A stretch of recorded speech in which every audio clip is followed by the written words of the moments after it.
It's 9 a.m. here in New York City. I'm Brad Smith alongside Shauna Smith, and this is Yahoo Finance's flagship show, The Morning Brief. Stock futures, they're in the green right now, clawing back some losses on the morning on the back of a key inflation reading.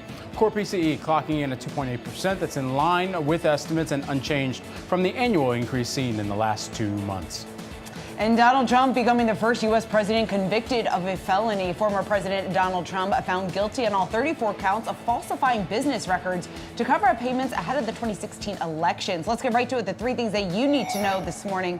Your roadmap for the trading day. Yahoo Finance's Jared Blickery, Rick Newman, and Brooke DePalma have more. Thank you, Shauna. Stock futures in the green this morning as investors react to the latest inflation data. Core PCE clocking it at 2.8%, signaling the Fed's path forward might be a little bumpier than expected.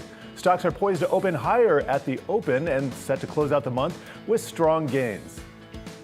And as you may have heard, former President Donald Trump was found guilty on all 34 counts of falsifying business records intended to influence the 2016 presidential campaign. Trump, who will likely appeal the verdict, will be sentenced on July 11th and faces up to 4 years in prison on each count. Shares of Trump's social media platform, Truth Social, are up 6% on the news this morning. And we're also checking the pulse on the consumer. Not all shoppers appear to be tightening their wallets. The latest retail results from Costco and Gap show that consumers are still spending. Consumers are flocking to Costco for discounts on food, and shoppers are also able to find big deals at Gap.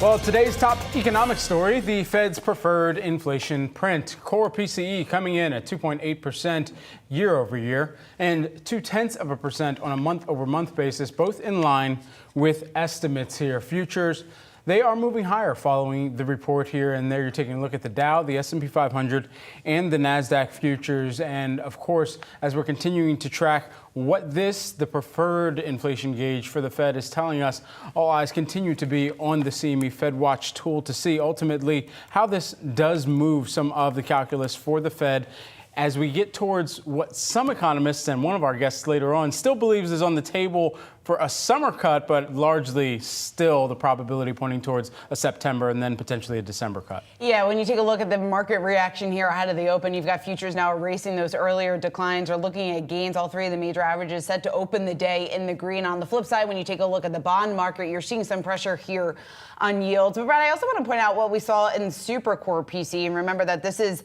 the measure of the change of services here, which excludes housing. So taking out housing there, that still remains very sticky, rising 0.26% in April from a month earlier, and that comes as a decline in the transport costs was offset here by an increase that we saw here in financial services and insurance. And when you take a look at those year-over-year movements, well above 3%. So still you would think the Fed would take issue with this, obviously very far from the Fed's target when we talk about getting inflation down eventually to that 2% target. So again, you can see essentially in line with expectations, but when you look underneath the hood here at some of these measures, specifically supercore PCE, there is still reason here, at least a notion for the Fed to be concerned at this point. Yeah, exactly. All right, we'll continue to track what the market's digestion of this looks like going forward as we get closer to the start of today's trading activity. Futures higher right now.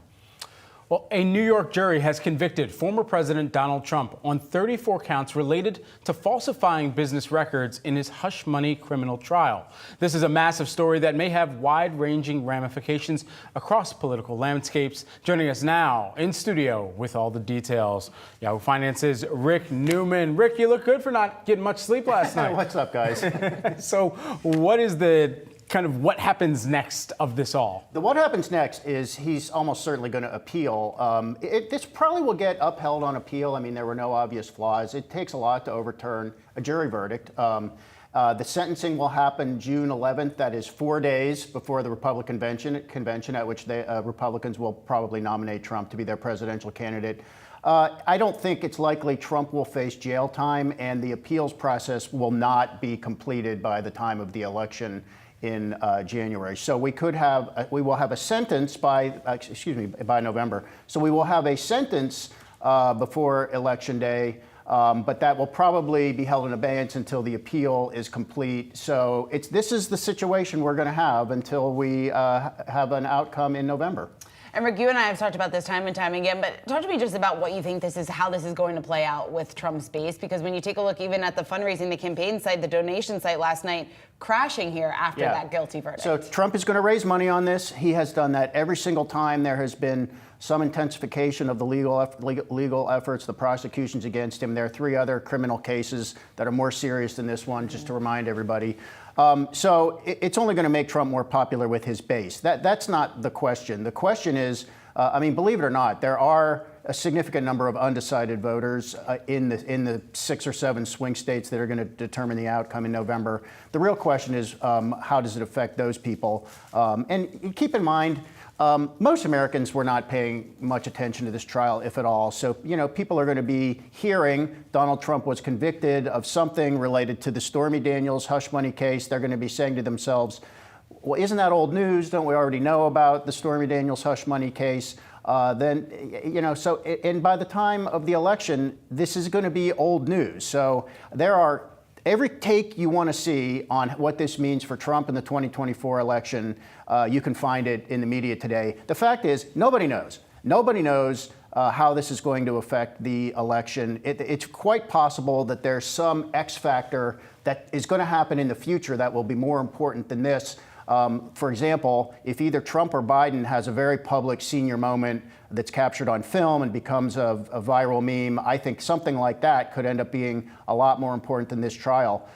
So, enjoy whatever takes you're reading this morning, but just keep in mind, nobody knows how this is going to affect the election. And Rick, real quick, what about the Biden campaign's ability here to capitalize on this? Are you confident that we are going to see any sort of change in narrative or being able to drum up more support from what you're calling, obviously, the very crucial vote when it comes to I think that's a huge open question. The big problem Biden has is people don't listen to him. He goes around to campaign events and he talks about the good things that have happened under his administration.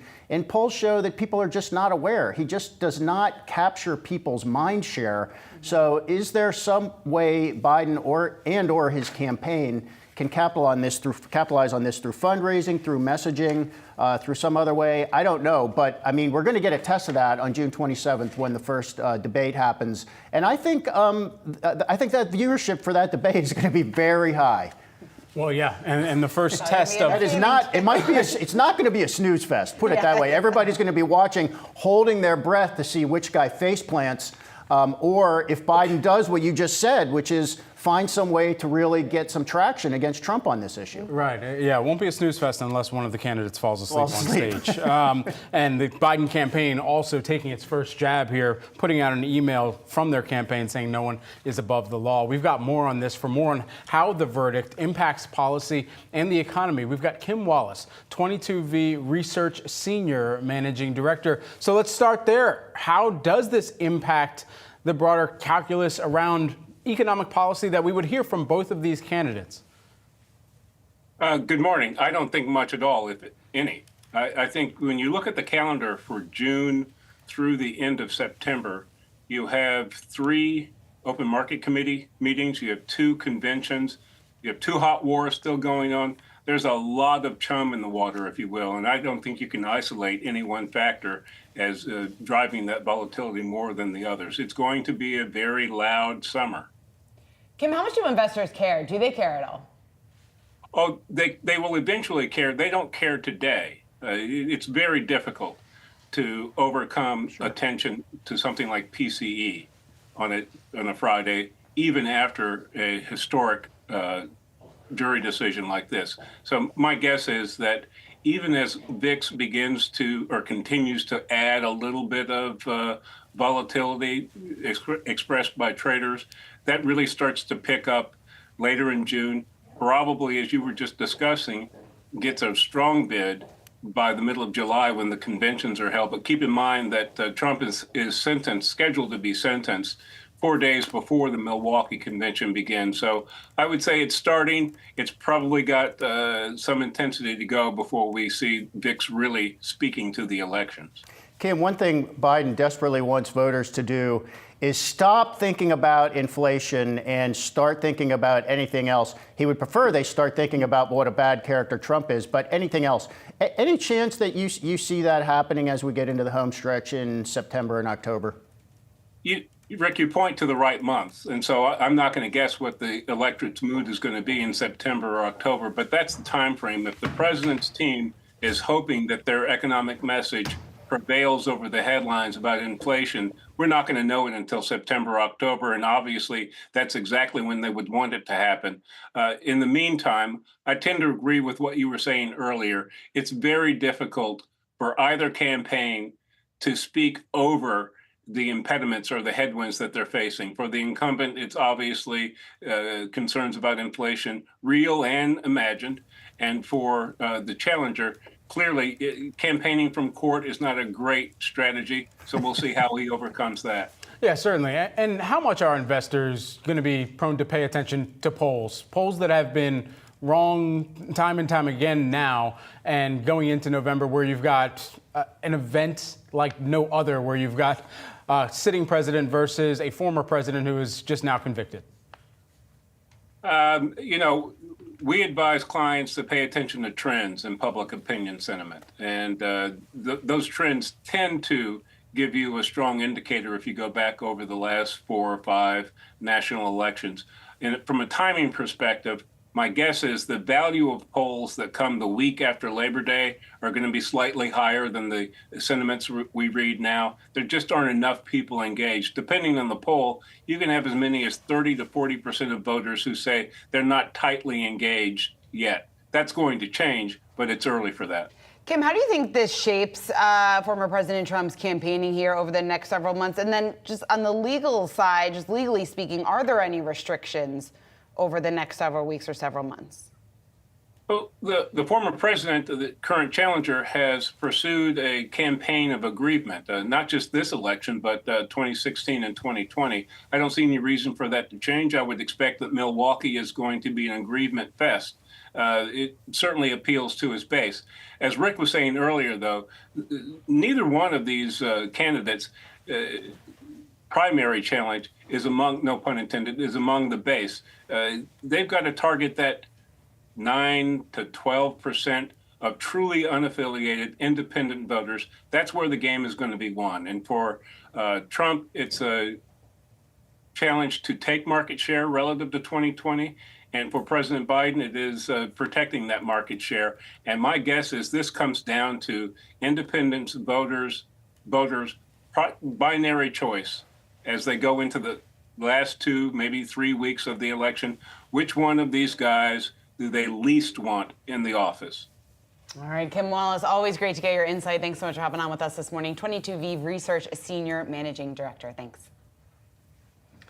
Well, Trump media shares climbing back from earlier losses after former President Donald Trump was found guilty on all counts of falsifying business records. The former president owns 65% of the company's shares. Now, for more on this, we want to bring in Yahoo Finance's Alexandra Canal. Rick Newman is still here. I mean, we were just showing the price movement that we're seeing in early action. So right now, we're seeing some gains. It initially slid after we heard the news of this. So it's been quite the roller coaster ride here for sure. Shares have been on quite the ride in extended hours trading. As you were saying, Shauna, immediately following that conviction, we saw shares down as much as 8% in after hours trading. But now that we're about 15 minutes before the opening bell, up about 6%. And you have to take these moves with a grain of salt, because at the end of the day, DJT operates like a meme stock. It's a company that continues to bleed money. Yet we do see this fluctuation of the share price. And based on where the stock closed yesterday on Thursday, the company is worth about $7 billion.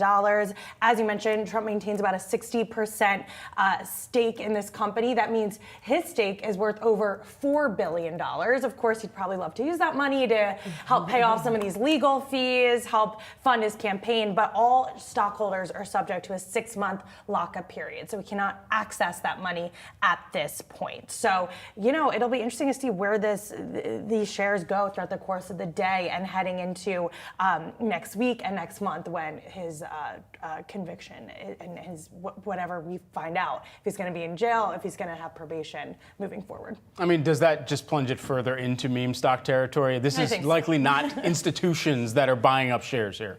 Yeah, and in May, the company reported first quarter results, and they did say that the vast majority of shareholders in the stock were retail investors. This is also a heavily shorted stock as well. So, like I said, take it with a grain of salt. I do think it's going to continue to be volatile and continue to operate in meme territory, but it is interesting to me that the share price is now up. Yeah. Because we saw it down. So this might be asking too much rationality, but any explanation what the thought process is here? Because this stock is basically a bet on whether Trump wins or loses in November. Well, the rationality is I don't want to buy a 45 or 47 hat, so I'm just going to pay $50 for the stock instead. That's my question. I mean, is there any rationality to people saying, oh, I think this increases or decreases the odds Trump will win, or is it just in wackadoodle meme territory? Well, I think if you look at Trump's base, right, they are a dedicated base. And I think anything that's affiliated with Trump, including this company, including the stock price, that could be a light bulb in all of these supporters' heads. Like, oh, you know what? I'm going to put some money into DJT to support Donald Trump, to try and lift his spirits during this time of need. I'm sure that could be something going on. But to your point, Rick, I think we're going to continue to be in wackadoo mode for this stock in particular, because it just fluctuates so much, and it's not tied to fundamentals. I mean, you really do wonder, like, if Trump gets convicted more times, are people just going to are Trump supporters just going to empty their bank accounts and buy all of Trump's stuff and send all their money to his campaign? I mean, I don't expect anybody here to have an answer. I'm astonished by all the people who seem to think, oh, you're in even deeper legal trouble, so here's some more of my money. But that has been the pattern that we've seen. I know it has. And it hasn't wavered from that at all. We talk about it soaking the base. So there's a lot of questions. His sentencing also July 11th, so we could see some more money. So should you buy the DJT dip going into the sentencing? Because if he gets jail time, then people will want to buy his stock. No, that's just hypothetical. I don't expect anybody to have an answer. I know. All right. I was going to say, Al, you want to walk out on that lemon answer? Yeah, I don't have an answer to that, Shauna, but expect more volatility. That's what I'm sticking with. That's my story. Allie and Rick, great stuff. Thanks so much. All right, well, the Fed's preferred inflation gauge coming in broadly in line with expectations as investors await the Fed's next move on interest rates. The CME FedWatch tool showing 42% still expect a rate cut to come in September. Now, for more on this, we want to bring in Ryan Wang, HSBC, a U.S. economist, joining us now here. Ryan, it's great to see you. So talk to me just about how you're looking at this print here. It's in line with expectations, although spending a bit weaker than initially anticipated here, also was revised lower the previous month. Are you looking at this print as a bit dovish, or how do you see it? Thanks so much for having me. Well, I think most of the focus going into this number was on this core PCE inflation number. In monthly terms, the expectations were very, very close for either a 0.2 or a 0.3. And then in yearly terms, it was a close call between 2.7 versus 2.8. And what we ended up getting was a mix. So the monthly number rounded down to 0.2. So on the margin, the Fed will be happy with that. But on a year over year basis, the core inflation rate stayed at 2.8%. And so that really doesn't indicate much progress on disinflation this year. Of course, core inflation is much lower than it was a year ago. But this year, we've basically seen a little bit of a stalling out in that key metric close to that 3% level. Yeah, continuing to think about some of the factors that played into the real PCE number, the largest contributors to the decrease that we actually saw in real PCE in April of about 0.4%, or 0.1% decrease overall in real PCE. Largest contributors there were gasoline, other energy goods, motor vehicle fuels, lubricants, fluids, whatnot, and recreational goods and vehicles. I mean, all these things considered, those are some of the more kind of volatile or moving assets or parts of this report. So just what does the real view picture of this part of the equation look like? Yeah, you're absolutely right. This is a little bit of a confusing report because on the one hand, it's telling us about real consumer spending, real consumption. But on the other hand, it's also telling us about inflation, about prices. So you're right. On the real side, I would say generally the U.S. economic momentum has surprised to the upside this year. Consumer spending has broadly continued to stay resilient. However, in the last 1 to 2 months, the growth has been a little bit more limited. The April retail sales number was a little softer, and that translated into basically little to no change in so-called real PCE in the latest data for April. So I think it's a mixed picture. In general, I think you have to say that consumer spending is still staying resilient. But when you think about this question of will the Fed cut, when will the Fed cut? Well, they're monitoring both the real economy and the inflation side, right? And so as we go through the rest of this year into the second half, do we see further signs of softening in consumer spending? Do we see signs that consumers have had enough with high price levels and are needing to scale back some of that discretionary spending? Ryan, what do you think is most likely here, just in terms of what the Fed is going to do between now and year end? Well, what we've suggested is that if we talk about this year-on-year core PCE rate, that rate may need to fall to about 2.5% for the Fed to deliver just an initial rate cut. And on our forecast, we see that as a very close call. We basically have core inflation just maybe getting close to that 2.5% level. And so this is one of the reasons why we expect only a single 25 basis point rate cut from the Fed at the September policy meeting. Right? I think really the Fed needs to see that we're down to 2.5%, getting close to that 2% level to deliver a sequence of rate cuts. Keeping in mind, of course, the other possibility, which is that growth were to significantly soften. But under our scenario, we expect just that one rate cut this year, followed by an additional 75 basis points of rate cuts in 2025. All right, Ryan Wang, great to get your perspective here. HSBC is a U.S. economist. Thanks so much, Ryan. Thank you.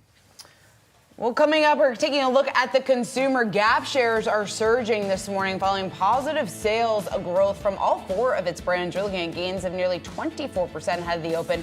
We've got that and more trending tickers when we come back.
Costco shares moving slightly lower this morning after its third quarter beat. Wasn't enough to impress investors. The company did see same-store sales in the U.S. rise 6%. Shares are still up over 20% so far this year. Yahoo Finance's Brooke DePalma joins us with the breakdown. The good news is they're selling out of some of that golf equipment, but that's all I got for you, Brooke. That was a big hit, absolutely. Yes. Other good news, the 150 hot dog is here to stay. But there were some high expectations for the company this past quarter, especially with new management stepping in, both a new CEO that came in January and a new CFO that came in March. But really, a value-conscious consumer flocked to Costco to score those deals on those bulk size items. We saw same-store sales here in the U.S. jump 6% and that was led by an increase in foot traffic, some more frequent visits to the stores, as well as an increase in the average transaction. So customers spent a little bit more when they went there as well. We also saw an increase in same-store sales in both Canada as well as their international business. And two other takeaways from this report beyond the same-store sales jump was that membership fee income coming in line with expectations at $1.12 billion. Now, that was a 7.6% increase compared to a year ago. And we also saw for the first time here in the U.S. and Canada, a 93% renewal rate. So customers are renewing their memberships as they once again seek that value. Strong digital growth is also something to watch out for, especially with this new management. We saw a 20.7% increase in e-commerce sales, and that was fueled by gold, fueled by silver, as well as appliances, gift cards, and e-tickets. Costco Logistics, that's a competitor to Best Buy. That robust delivery service saw 28% growth. That was fueled by, once again, appliances, TVs, even mattresses. Costco is delivering as well. And now they're really looking to ramp that up. They have a partnership with Uber Eats. That's expected to serve Canada as well as 17 states in the U.S. And this is something that Wall Street is very interested in. We know that Costco is traditionally old school, but now this new management introducing some new ideas here as well. I'm just sitting here smiling. I mean, gold bars, golf clubs, Costco. a 48-pack of toilet paper. Like, where else can you find all of that under one roof? Yeah. And hot dogs for $1.50? Yeah, and that's why it's such a hit. Come on. You'll like this too. They're testing this warehouse inventory, so you'll be able to see what's in your local store, but it's only in pilot right now. All right, Brooke DePalma breaking down Costco's report here. We're going to talk to Oliver Chen, TD Cowen senior research analyst. He'll weigh in on the results later this hour. Let's take a look at Gap because shares are surging this morning after reporting sales growth in all four of its brands during the first quarter. Yahoo Finance's executive editor Brian Sozzi spoke with Gap CEO Richard Dixon on the back of these results. Take a listen. The culture that we have now that's really driven to unlock that potential is really gaining momentum. It's also the first time that all four of our brands have reflected positive comps, and that's in many, many years. So, look, there's a lot to be excited about. There's a lot to be excited about. You can clearly see it from the reaction that we're looking at in shares here, with shares jumping nearly 25% here, up 23% ahead of the open. He was talking about the improvement that he saw, Richard Dixon there, the CEO, that he saw across the board when it comes to their individual brands. You had Old Navy comp sales. They were up 3%, beating expectations during the quarter. Even Banana Republic reporting growth of 1%. The estimate was for a decline of about 3%. And Athleta sales there up just about 5%. And Brad, one thing that stuck out to me, and I feel like you'd have an opinion on this. Sure. In terms of what was driving sales, guess what one of the big hits was this quarter here on the women's side of things? Maybe for men too, I don't know. Who dat? Linen. Linen was the big driver of sales. It was called out during the earnings call, and they were saying that is working. The demand is clearly there, and that's helping these results here in the most recent quarter. Well, it does breathe well, and if the linens and the campaign with Tracy Ellis Ross and Yara Shahidi don't get you excited, here's what might also get you excited. The outperformance of Athleta. That was one of the things that they talked about on the call, encouraged by that during the quarter, remaining confident in the long-term potential of that incredible brand. It'll be interesting to see if that's almost kind of a trade down for some of those who may have been purchasing Lululemon for years even. That company reporting next week. It'll be interesting to see what those results look like, especially given the outperformance of Athleta that Gap was talking about. Second here, rationalize overall inventory levels. I think that's where they're consistently improving and managing this healthy stock to sales ratio. And then lastly, pricing communication. Old Navy trying to make sure that they're communicating that as a solid reinforcement of value to customers right now. Yeah, when it comes to some of the other strength here that we're looking at across the board, when you talk about leaner inventory, that was down 15% from a year ago. New products, advertising efforts have clearly been paying off. And I think the question here for analysts is at what stage they are within this turnaround story, right? And how much momentum, how much of this momentum that they saw in the most recent quarter, clearly exceeding the forecast and the expectations, but how much of that has the ability here to carry over? When you listen to the interview that our colleague Brian Sozzi did with Richard Dixon, the CEO there. Clearly, he's very optimistic about the trends that they are seeing right now, and they think that he is going to be able to continue with that here going forward. All right, let's take a quick look at the major averages here as we're getting closer to the start of today's trading activity. We're taking a look at the Nasdaq futures right now. They're pointing lower, flat, just barely to the downside. Little slippage there. The Dow futures right now, they're holding on to gains of about 0.1%. S&P 500 futures up by about 0.1%. We're getting closer to the opening bell on Wall Street. Can you feel it right now? My We're goodness. excited. Here. Excitement runs abound here on this Friday. The first summer Friday, I might add. I know this because they posted that above all the stalls that are here in the bathrooms at Yahoo Finance. Anyway, taking a look at one of the bell ringers at the Nasdaq, you've got Microsoft. It looks like ringing the opening bell there. Yeah, it's a Friday, so you get some funfetti. And my gosh, they've got an entire 53-person football team up there ringing the opening bell. Jeep, slightly smaller, fraction of the size, but hey, great in stature and in vehicle power. Jeep, we're going to have an interview with their CEO a little bit later on. Our own Supermanian down there, no doubt, wearing a suit.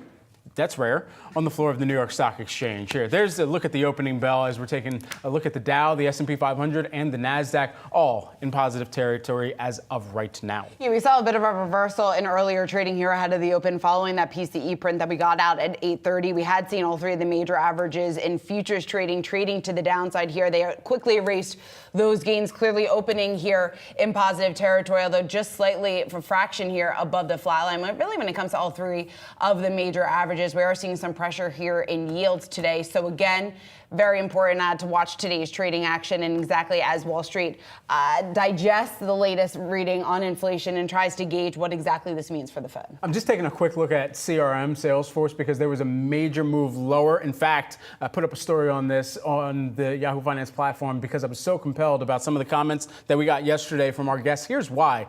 We looked back at some of the trading activity. That was, in terms of the magnitude, one of the biggest drops that we had seen since George W. Bush was in office. So nearly 2 decades, essentially, there in the drop that we saw on CRM yesterday. Slight bounce back here on the day. You can't even really call it a bounce back. They're up fractionally last I checked, but ultimately we'll keep a close eye on that. That was interesting to watch yesterday after earnings. It is interesting watching even beyond the Salesforce story, just what exactly this means for software plays at large, right? Yeah. Just in terms of the spending, how the CapEx is being allocated, whether or not they're going to face a real headwind, and it seems like that right now in terms of the software plays. We're not seeing companies spend as much on software instead they're allocating it more towards AI spend. And until we see some of these firms like Salesforce really ramp up their AI capabilities, incorporate that into their products more, there's the large question about what this lag could potentially look like here. And obviously, the fact that their revenue, their sales could continue to suffer here for at least the coming quarters.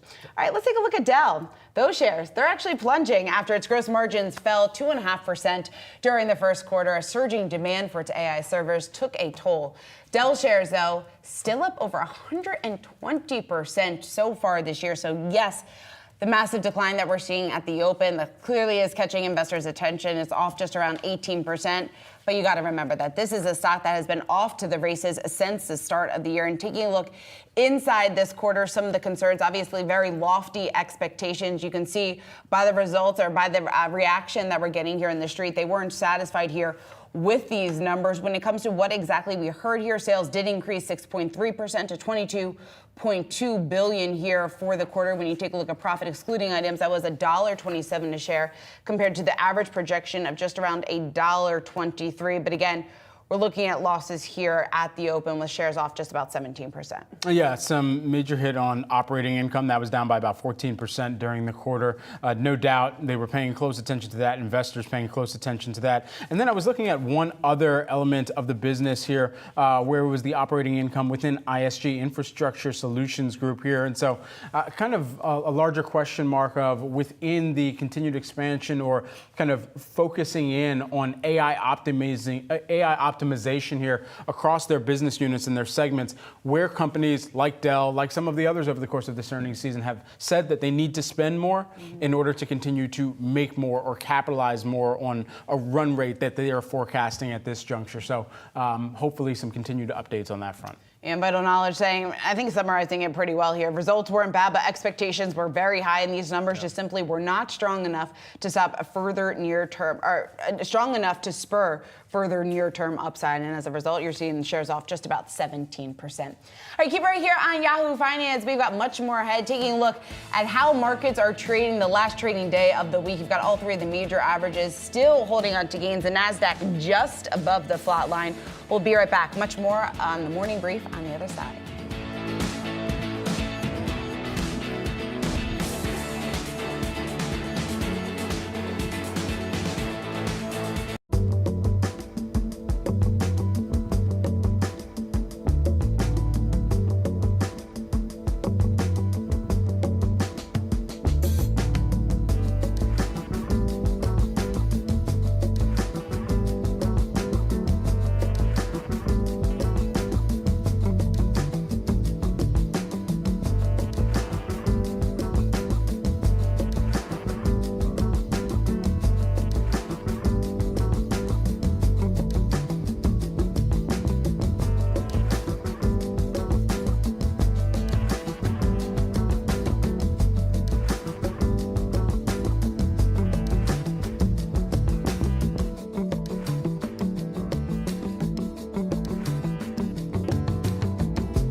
Trader expectations of rate cuts in September are rising here, and they're now over 45% for this morning as of right now. This coming after the PCE data largely coming in line with expectations. Here to break it all down and what this print means for the broader market, we want to bring in Christina Hooper, Invesco Chief Global Market Strategist. Christina, it's great to have you here. So talk to me just about how you're looking at this PCE print and what you think that tells us about the Fed acting. You're saying it might even come way before September, in July.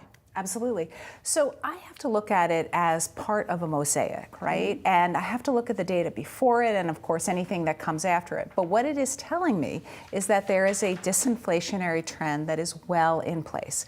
Yes, there was a stalling of it in the first quarter, but that arguably was at least partially seasonal. And what we've seen is a reacceleration of disinflation in the second quarter.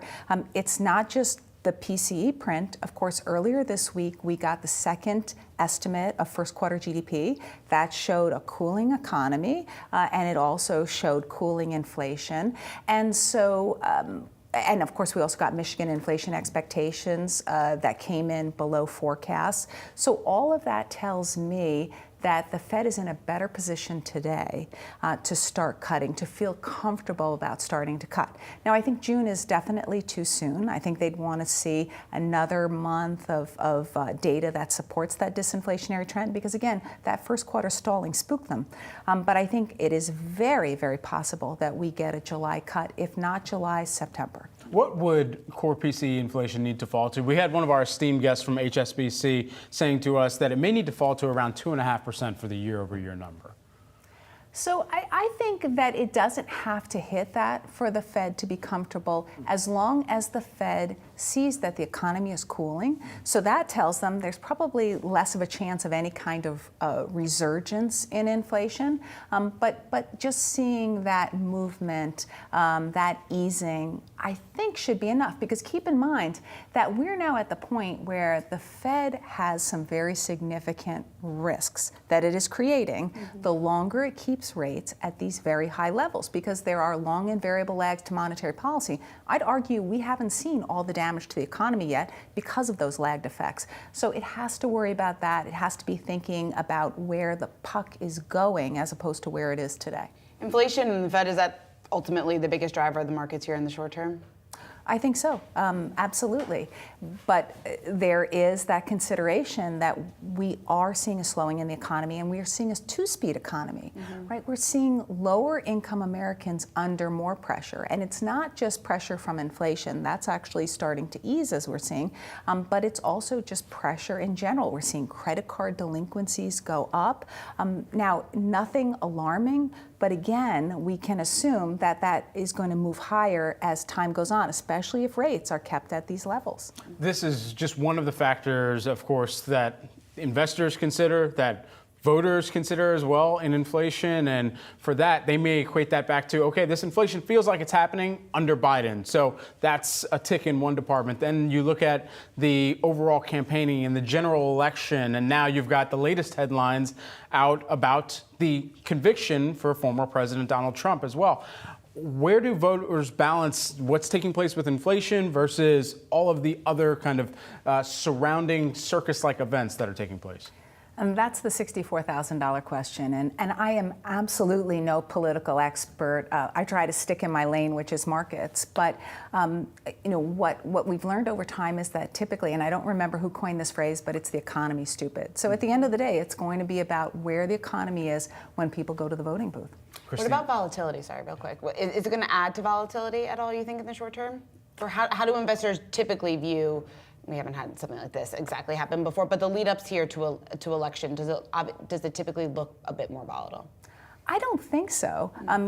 Historically, we just haven't seen much of an impact. And especially today, what's driving markets is the Fed, or I should say expectations around what the Fed's going to do. I mean, if we look at movements on a day-to-day basis, most of those movements are being driven by data points or Fed speak that drive investors to assume one thing or another about what the Fed's going to do.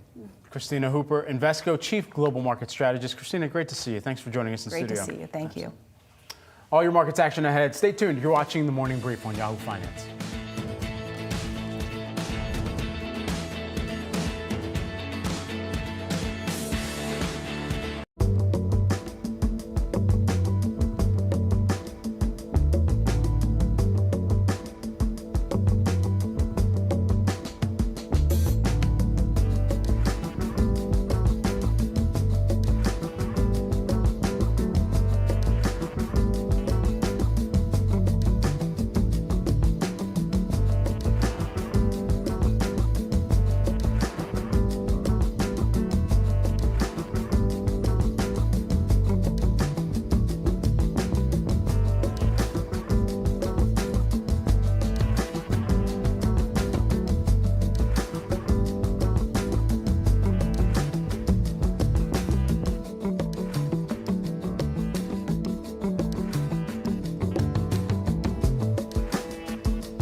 Former President Donald Trump convicted on all 34 counts of falsifying business records to cover up hush money payments.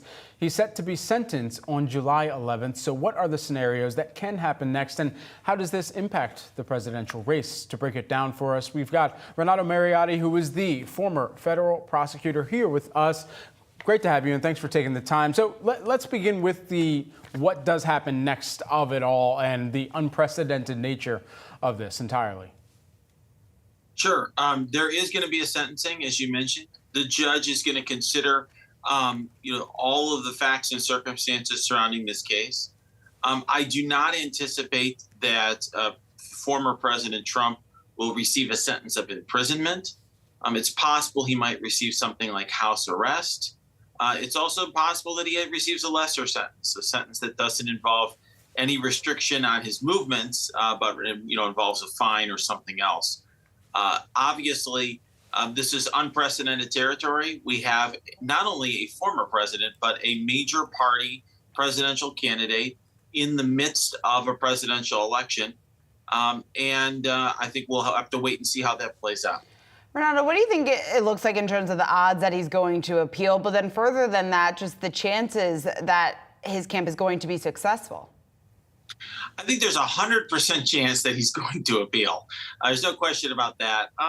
I think that the chances of success on appeal are under 50%, but they are substantial. In other words, I don't think I would ever bet on a criminal defendant overturning a conviction on appeal. I not only was a federal prosecutor for a long time, but I've been a criminal defense attorney for many years after that. And as a practical matter, the government usually wins on appeal. But there were a number of decisions by the judge that were essentially unprecedented because there had never really been a case quite like this one, for obvious reasons. I mean, this is not like stealing a pack of gum from the 7-Eleven. Okay, this is a more complicated, unusual crime. And so I do think there's more of a chance of an overturning on appeal than you would in a typical case. Renato, this wasn't exactly a slam dunk case from the beginning in comparison to the other cases that are still lingering out there in the balance right now for former President Trump. So what kind of overall comparison does this hold versus those, and when are those also set to commence and kick off? Great question. I mean, I think if you were the client and I was the lawyer, we would have gotten a hung jury or a misdemeanor in this case. I think it's fair to say that this case was winnable for the defense, but they really pursued a very poor strategy. And I think it'll be interesting to see if they repeat that similar, very Trumpian strategy in the subsequent cases. Regarding the strength of the other cases, the documents case, the Mar-a-Lago case, is incredibly strong. There's really no defense there for Trump that's viable. However, the judge is very favorable to Trump and has delayed the case indefinitely at this point. It is not even scheduled for trial right now. So that is essentially a gift to Trump and his team. The January 6th case in D.C. is also stronger than this case, much more capable prosecutors as well. I would be concerned if I was in Trump's team about that case. But the Supreme Court still is considering its decision, that consideration by the Supreme Court is delaying that trial. It's still possible that occurs before the election, but I wouldn't bet on it. Renato, when we talk about what's next, how do you see this? Do you see this at all just in terms of how this is going to impact his campaigning, his ability to do so? It doesn't sound like he will be facing any restrictions as a result of this. Right. If there's any restriction, it'll be quite limited, some period of house arrest. But as we saw in the 2020 campaign, when both candidates were doing a lot of campaigning over Zoom, it's certainly in this age, media age, you don't really need to be traveling around all the time in order to conduct an effective campaign. I will say that, as a practical matter, regardless of the restrictions, the fact is that Donald Trump is a convicted felon 34 times over.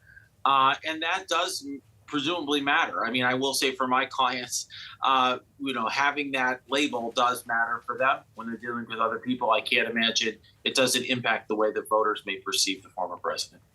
Renato Mariotti, always great to get your insight. Thanks so much for joining us here today, former federal prosecutor. Thanks, Renato. Thank you. Costco posting a beat in the third quarter, but it wasn't enough to impress investors. You're looking at losses of just about 2%. We'll speak with Oliver Chen, an analyst from TD Cowen, when we come back.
It was another strong quarter for Costco. Same-store sales increased the most in 5 quarters as consumers continue to look for value in groceries.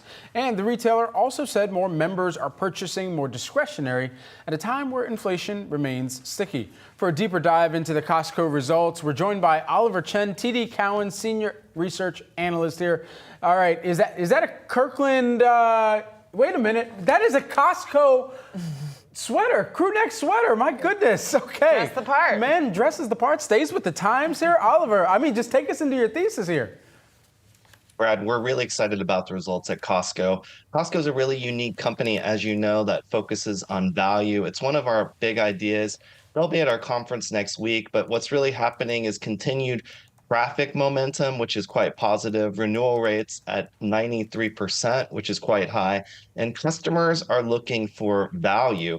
This is Costco's core competency. The Kirkland brand is also famous for offering outstanding value across the portfolio. That's about 30% of the business. So overall, we are impressed with these strong results. And as you know, the consumer is facing many cross currents. You mentioned in your comments that Costco is seeing some benefits from non-food product. That's a huge positive too, because we're not yet seeing that at other retailers such as Target. So as inflation starts to cool a bit, Costco's an early sign of this, and this company is benefiting. A new CFO as well. Oliver, when it comes to, I'm curious your take on the stock reaction here with it being off 2%. It looks like a strong quarter. Is that just reflective of current valuation, the fact that we closed at an all-time high heading into this print? Yes, that's true. The PE multiple's at 45 times. The 3-year average is closer to 35, and Walmart's at 22 times. So as we think about Costco's valuation, it's expensive, but in our opinion, it's worth it. It's a different kind of retailer in that it's a membership model, and about half of the profitability is membership. So that's very sticky and recurring. And also, this is one of the few retailers that's a US retailer that's very global. Unit growth in Asia and China is also impressive. So, Oliver, what do you think that upside then looks like? Shares are already up over 20% since the start of the year.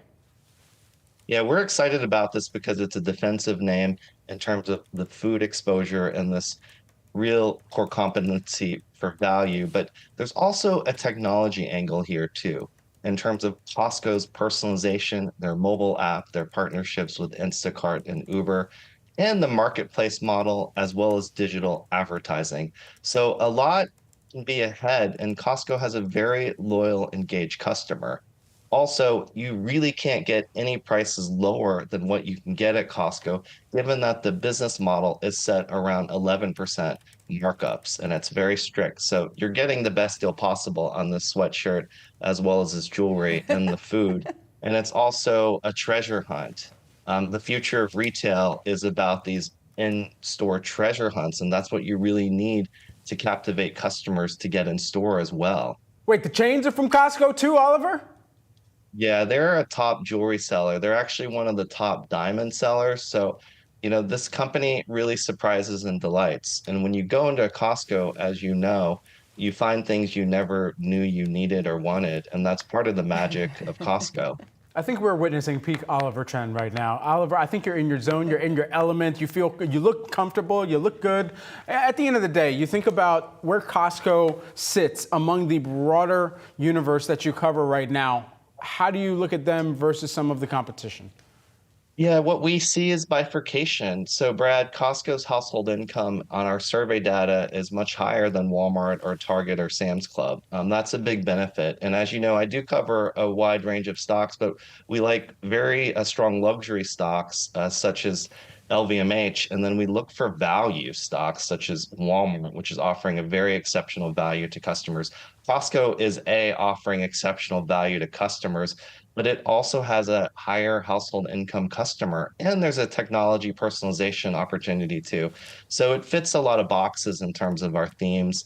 The bottom line is that we are in this consumer environment that's somewhat bumpy and cautious, and inflation is still bothering consumers. So everybody's looking for low prices, and Costco squarely fits in here, as well as this merchandise execution, which is really core to what Costco does. The other point is Costco only has about 3,500 items. Walmart has 200,000 plus. So Costco can be very agile in how they manage these items, and also deliver a lot of expertise and precision in terms of a great item at a great price, such as this chain, such as this sweater, such as a lot of the liquor. It's great. All right, Oliver Chen, you sold us. TD Cowen, Senior Research Analyst. Thanks so much for joining us here again. Costco shares, strong quarter, but the stock under a bit of pressure here, off just about 2% in early trading. Coming up, we discuss how former President Donald Trump's guilty verdict could potentially impact not only the election, but also the markets. Plus, we're going to dive deeper into the market reaction to this morning's PCE print and what exactly that means for the Fed's path forward. We've got all that for you next on Catalysts.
It's 10 a.m. here in New York City. I'm Madison Mills alongside Shauna Smith. We're going to dive into the catalyst moving markets today. Well, April's PCE print showing price growth is slowing. The data coming in line with expectations. The core reading marking the slowest month-over-month increase that we've seen since the start of the year. When you take a look at the market's reaction right now, you've got the Dow in positive territory, but the S&P and Nasdaq both trading slightly to the downside. And that guilty verdict for former President Donald Trump coming just 158 days before the presidential election. We're going to discuss what election volatility could mean for markets moving forward. Well, it's a mixed earnings season for retailers. We are going to dive into why some companies are falling behind while others are turning things around. Let's start with the big story this morning, and that is former President Donald Trump found guilty on all 34 counts of falsifying business records in his hush money criminal trial. We want to bring in Steve Schmidt. He is a political strategist, one of the founders of the Lincoln Project, and the founder of the newsletter, YouTube channel, and podcast, The Warning. Steve, it's great to have you here. So let's take a step back. Talk to me just about how you think the verdicts that were reached yesterday, what that tells us about the support that we'll likely see here, or lack thereof, that we'll see for Trump, and whether or not you see this swaying the independent vote at all. Well, there is a hypothetical question that's been debated now for the better part of a year and a half, and it is the what if Donald Trump is a convicted felon and the Republican nominee. So this morning, Donald Trump is a convicted felon. We will see his news conference reaction at 11 a.m. I think everybody should expect for it to be unhinged. What comes next then is a sorting out, and by Sunday through next Thursday, we'll see the completed polling tracks that by this time next week will answer the hypothetical question about the impact that this has politically on the race. For certain, this will spike intensity amongst Donald Trump's hardcore MAGA base. And the second thing it's going to do is it's going to incite the narrative frame of the campaign, right, and take it not a question about the future in the country but about who's going to get payback, who's going to have revenge visited on them, what Democrat is going down. So when you listen to the rhetoric, the assault on the jury process, the assault on the integrity of the courts, the assault on the judicial system, all of these things portend chaos and havoc over the next 158 days. Well, we can talk about all of the details all day long, Steve, of this trial and the outcome and the commentary around it. But for the Biden campaign, right now, the big worry is whether or not it's going to move the needle, whether or not it matters. Does it move the needle if his legal battles from former President Trump were already priced into polls and voter sentiment? What the data suggests is that there's a fluidity upwards of 20% that have said they would turn against Trump in the case of a felony conviction. We'll see if that plays out now in this moment. It's also important to remember that Hunter Biden's felony trial starts in a week or so as well. So we have a debate at the end of this month. Donald Trump, the convicted felon, the former president, will be standing on the stage with his successor who defeated him. Donald Trump denies that result. Donald Trump incited an insurrection.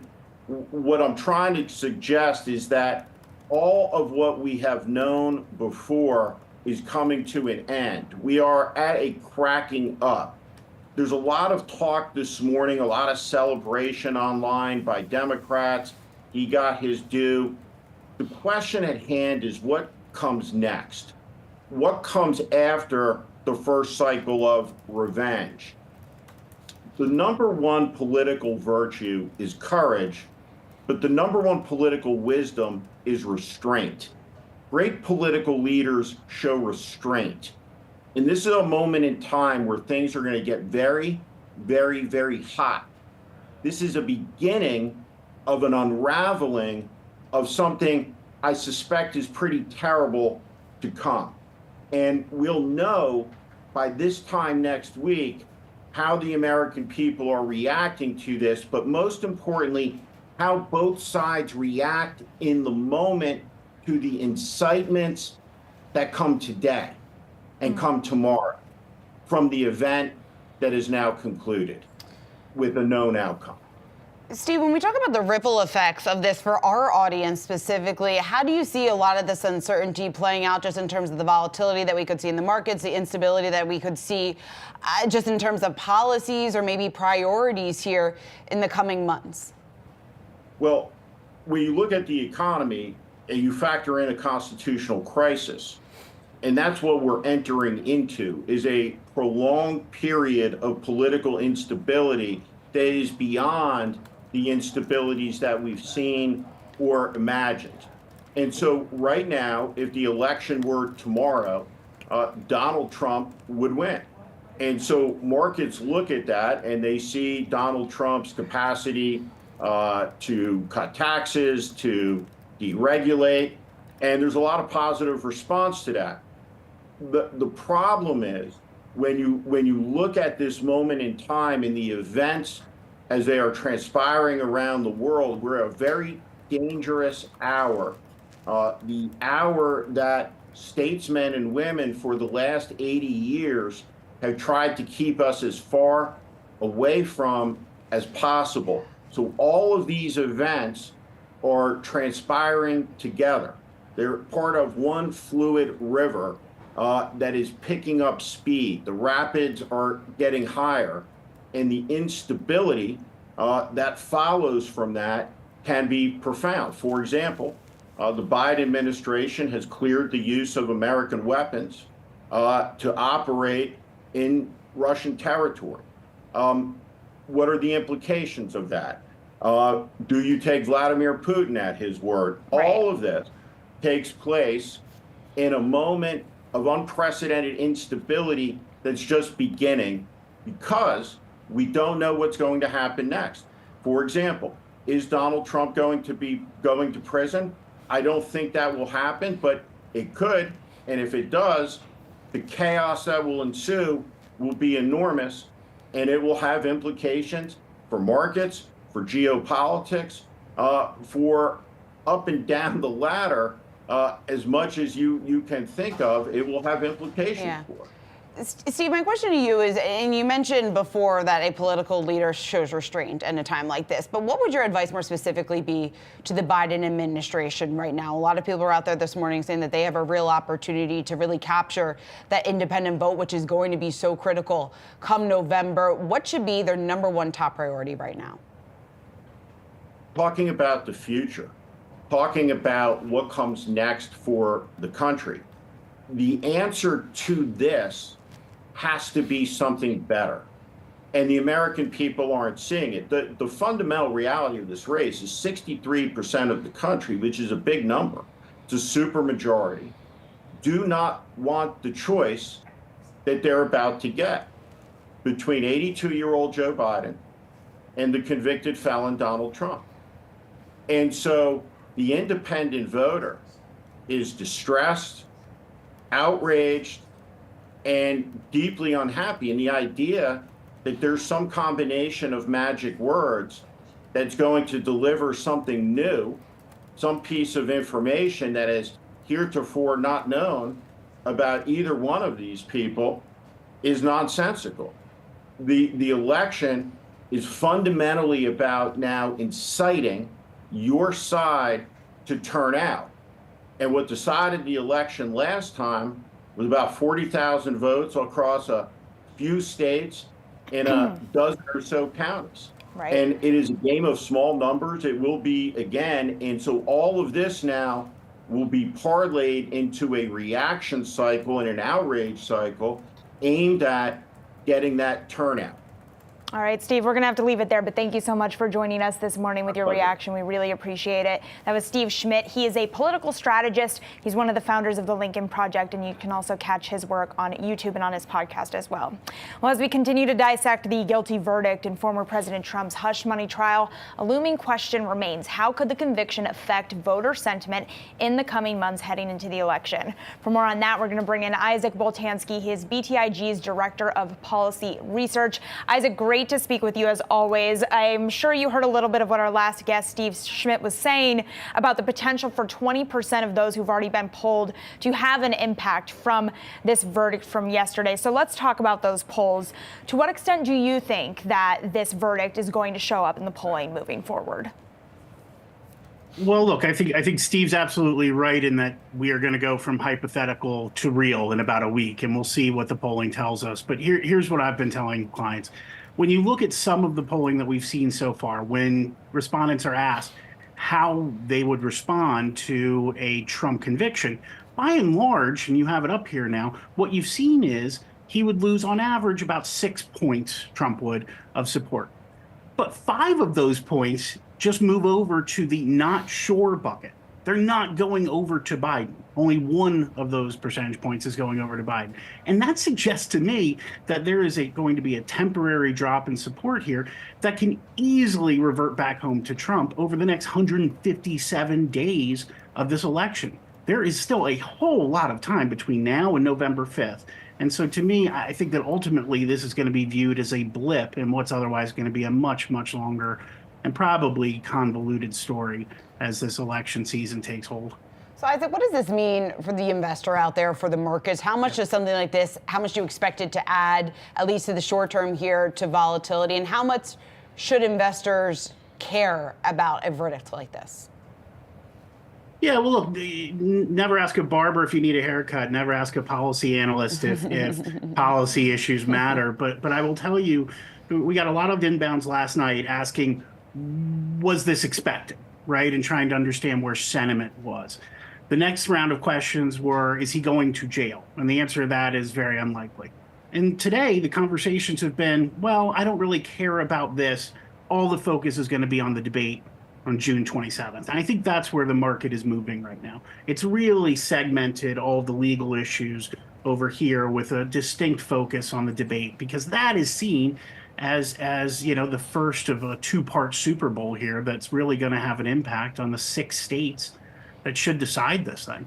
And Isaac, how is that reflective just to the activity or the uncertainty that we've seen leading up to past elections? Obviously, the situation right now is unprecedented, but just in terms of that uncertainty, the impact that that has had, what have we seen historically that maybe we could better prepare for some of the reaction that we could be getting here for the next 4.5, 5 months from now? Yeah, so what I focus on here is trying to let clients know that, you know, these are uncharted waters, right? And so I think that's first and foremost. But if we do use history as a guide, I think the market starts to care about the election, quote unquote, meaning that you see it more in some specific price action around the conventions, right? And so I'm telling clients June 27th is a huge date. We will then have a renewed focus later in the summer, August timeframe with the conventions.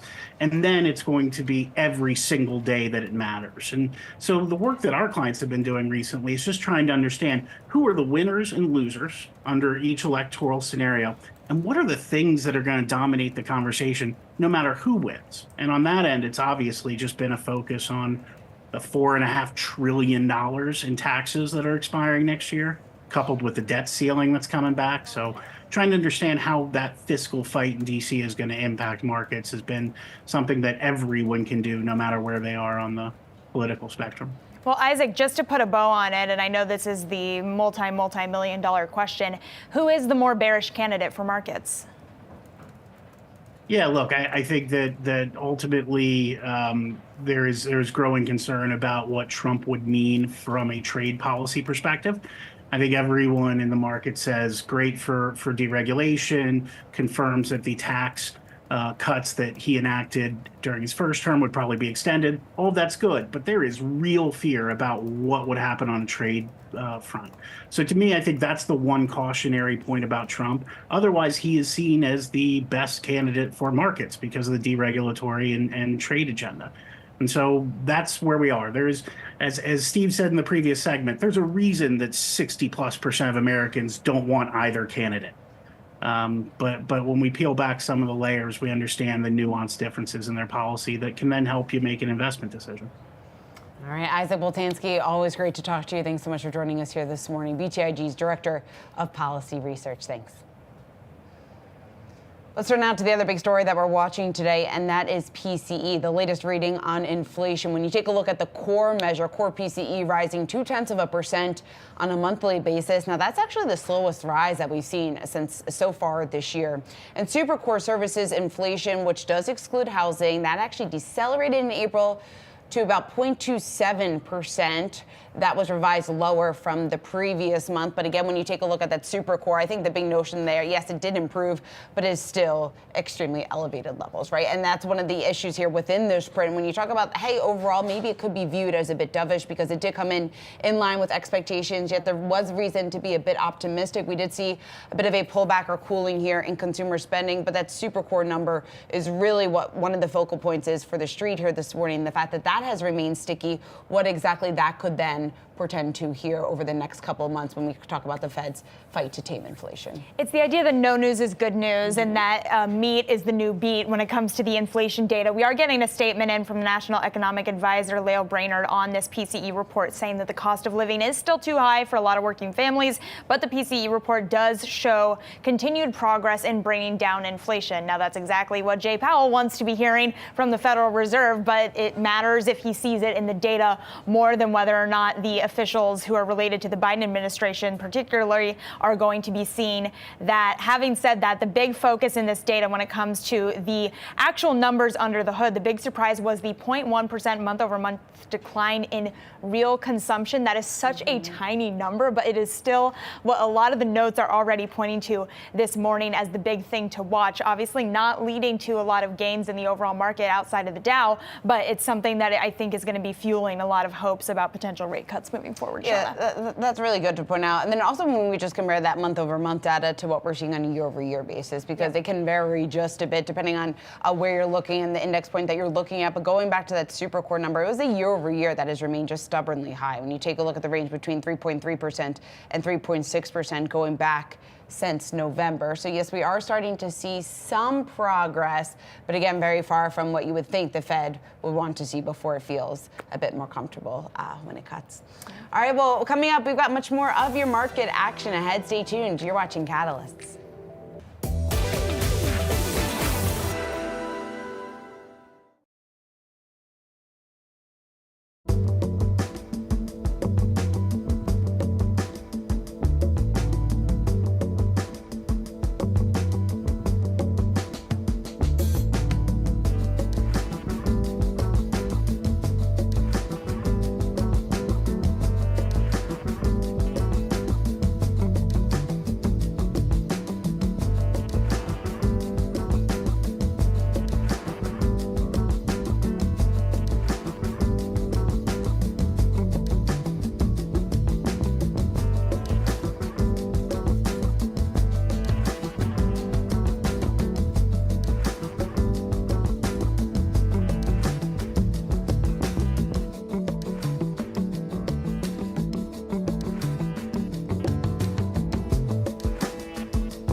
Gap shares are surging after blowing past the street's expectations in its first quarter print. We've got the retailer posting sales growth in all 4 of its brands. Now, Gap CEO Richard Dixon joined Yahoo Finance's executive editor Brian Sozzi to discuss these results shortly after they were released. Here's what he had to say. It's not a silver bullet. Rigor is showing up in every part of our branded portfolio. And the productivity that we're driving is obviously the metrics that we're enjoying right now. But we've got a lot of work to do. We're very pleased. We're taking a very quick victory lap, but it's not a sprint, it's a marathon.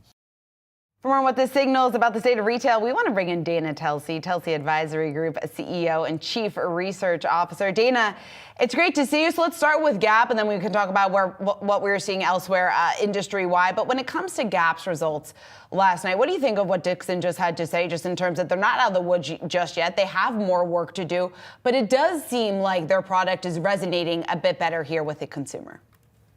I agree with what he had to say. It is a marathon. It's not a sprint. I think there has been improvement. The Gap brand and certainly the marketing behind it with Gap's Linen Moves has drawn appeal. Now you have a collaboration with Doen. I think the Banana Republic brand is still a ways away from showing consistent improvement, given they're still searching for a new leader there. It was good to see that the core bottoms improved at Athleta, but it did take promotions in order to move that. And always under the hood at Gap with expenses and margin management, they've done a good job. Consistency of sales and acceleration is what the Wall Street's going to be looking at into the future for Gap.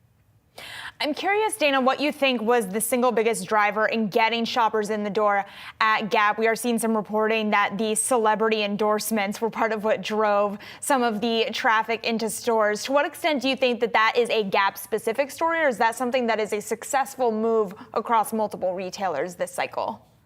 One of the interesting things that we're seeing coming out of first quarter earnings season so far is where the product is new, where there is innovation behind it, where there's compelling marketing, it's resonating. And yes, it was a Gap brand, but take a look at Birkenstock, take a look at Abercrombie & Fitch, take a look at Ralph Lauren and Deckers. All were able to drive sales increases because of new marketing muscles put behind the product and the value pricing that some of these products have with it. Because consumers today still remain what I call squishy.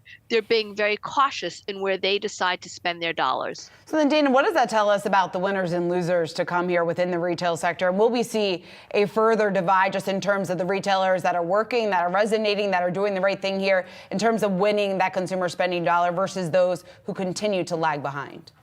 Yes, you will. I mean, overall, the product's got to be worthy that the consumer deems valuable in order to add and take dollars out of their wallet. So it's going to be very interesting given some of the next names that are coming up. I mean, next week you have Lululemon, you have PVH. We know there's been a lot of brand heat around what PVH is doing with the Calvin Klein and Tommy Hilfiger brand. We're going to hear from Lulu what they're seeing in their business, given all our checks in the stores that I've done lately. We are seeing color, you are seeing more smaller sizes. And one of the things we've heard is active continues to do well. And so Lulu obviously at the forefront of active after calling out that the consumer was more sluggish going into the first quarter. It's going to be interesting to see the rates of growth that are reported next week. Dana, when you take a step back and look at several of the names that you cover, what thesis has this earnings cycle helped you derive about the state of the consumer and who is struggling, who is able to withstand the impact of inflation? Has this earnings cycle changed your thinking on the consumer at all? Overall, this earnings cycle, what it's made me think about the consumer is differentiated product is helping to win, while we're still seeing, for the most part, a consumer who's very choiceful. Look at the trade down you've seen to a lot of the off-pricers. You're getting higher income consumers going to the off-pricers too. So with Ross Stores, TJX, Burlington all working, that worked. And did they take share from someone like a Kohl's who was going up against some more elevated clearance levels last year? You have VF, and VF has work to do in terms of innovating on their brands, whether it's at Vans, where they just hired a new president of the Vans brand from Lululemon, whether it's at North Face or whether it's at Timberland. There's more work certainly to do at VF Corp. And let's see what happens as we go through and take a look next week. Even some of the other types of companies, like the big lots out there, are they able to deliver and garner traffic? Traffic gains are where the muscle is in being able to deliver on that innovative product and drive sell-through. Dana, when you take a look at the stock reaction to some of these reports, we just had Gap up on the screen. You're looking at a share gain of just around 20%. How should investors that are looking to put money to work within the sector, how should they be looking at some of these outsized wins and the losses that we've seen as a result of these earnings prints? Those that are trading to the downside, do you view that as a buying opportunity? What does that tell us when you see a jump of the magnitude that we're looking at for Gap, which is 21%? So think of the journey we've been on. In December, when Jay Powell, the Fed chairman, said that interest rates would be coming down, the consumer group was an early cycle group, and the stocks rose and ripped, frankly, till the end of the year.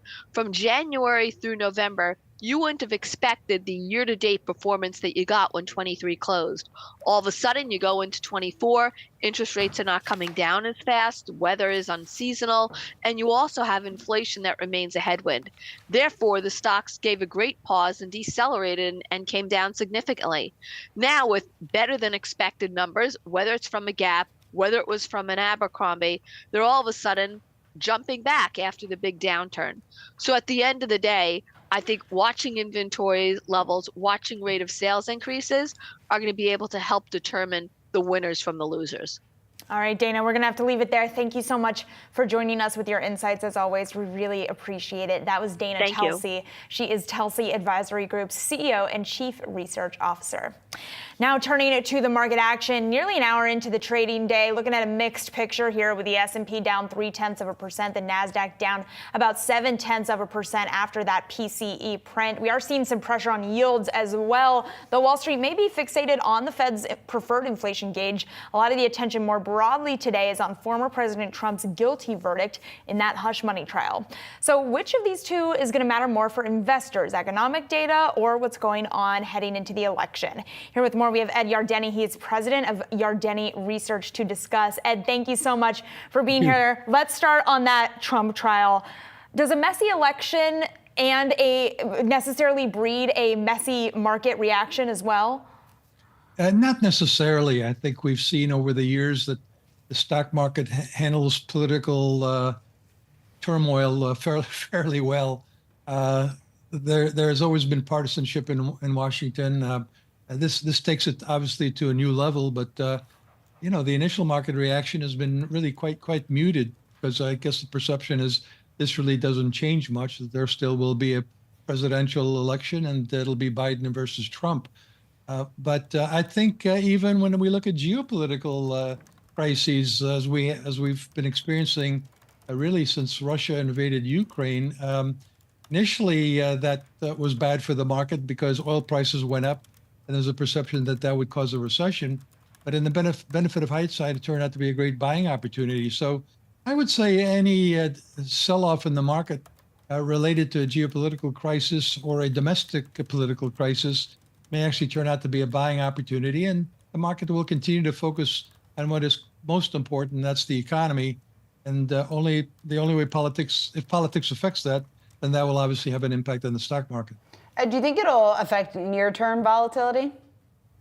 I don't think so. I think it was certainly a bombshell verdict. But again, there seems to be no repercussions, any serious repercussions in the stock market. So I think we can take the initial reaction as probably the ongoing reaction to this development. And why is that? An event like this, should that be something that investors put a little bit more stock into? Should it be something that the market cares about, at least in the short term, until we get a bit more clarity, given some of the uncertainty out there? No, I don't think so. I don't think the market needs to get all bent out of shape about this development. The market has lots of experience with political craziness out of Washington, D.C., and at the end of the day, the U.S. economy has performed remarkably well through thick and thin. I often advise investors not to let their politics get in the way of their investment strategy.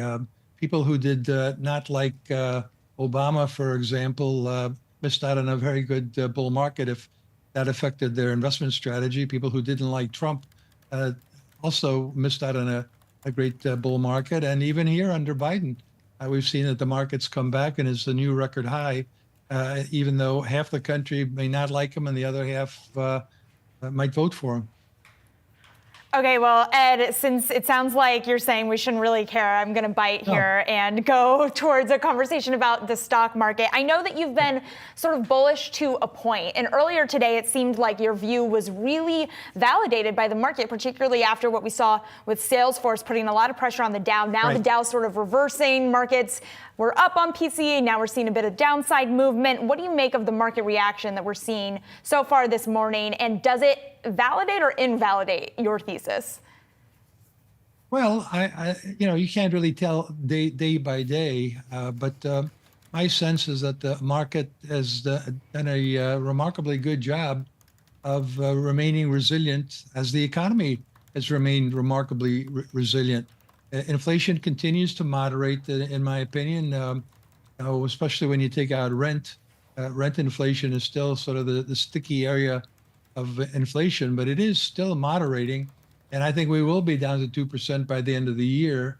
And I don't see any reason why the Fed needs to lower interest rates. And I think the market's come around to that viewpoint as well. And yet it's holding up extremely well. So I think the market is telling us that the economy can handle these interest rates. If so, so can the market. All right, Ed, we're going to have to leave it there, but thank you so much. Really appreciate your insights as always. That was Ed Yardeni. He is president of Yardeni Research. We are going to have all of your markets action ahead. Still looking at a mixed picture across your screen. The Dow, the only major index in the U.S. that is to the upside so far today. Stay tuned for more. You're watching Catalysts.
Treasury yields under a little bit of pressure this morning after the Federal Reserve's preferred inflation gauge coming in line with expectations. Bond yields have been on the rise this week as investors were considering the Fed's higher for longer stance, but we are seeing a dip following that PCE print.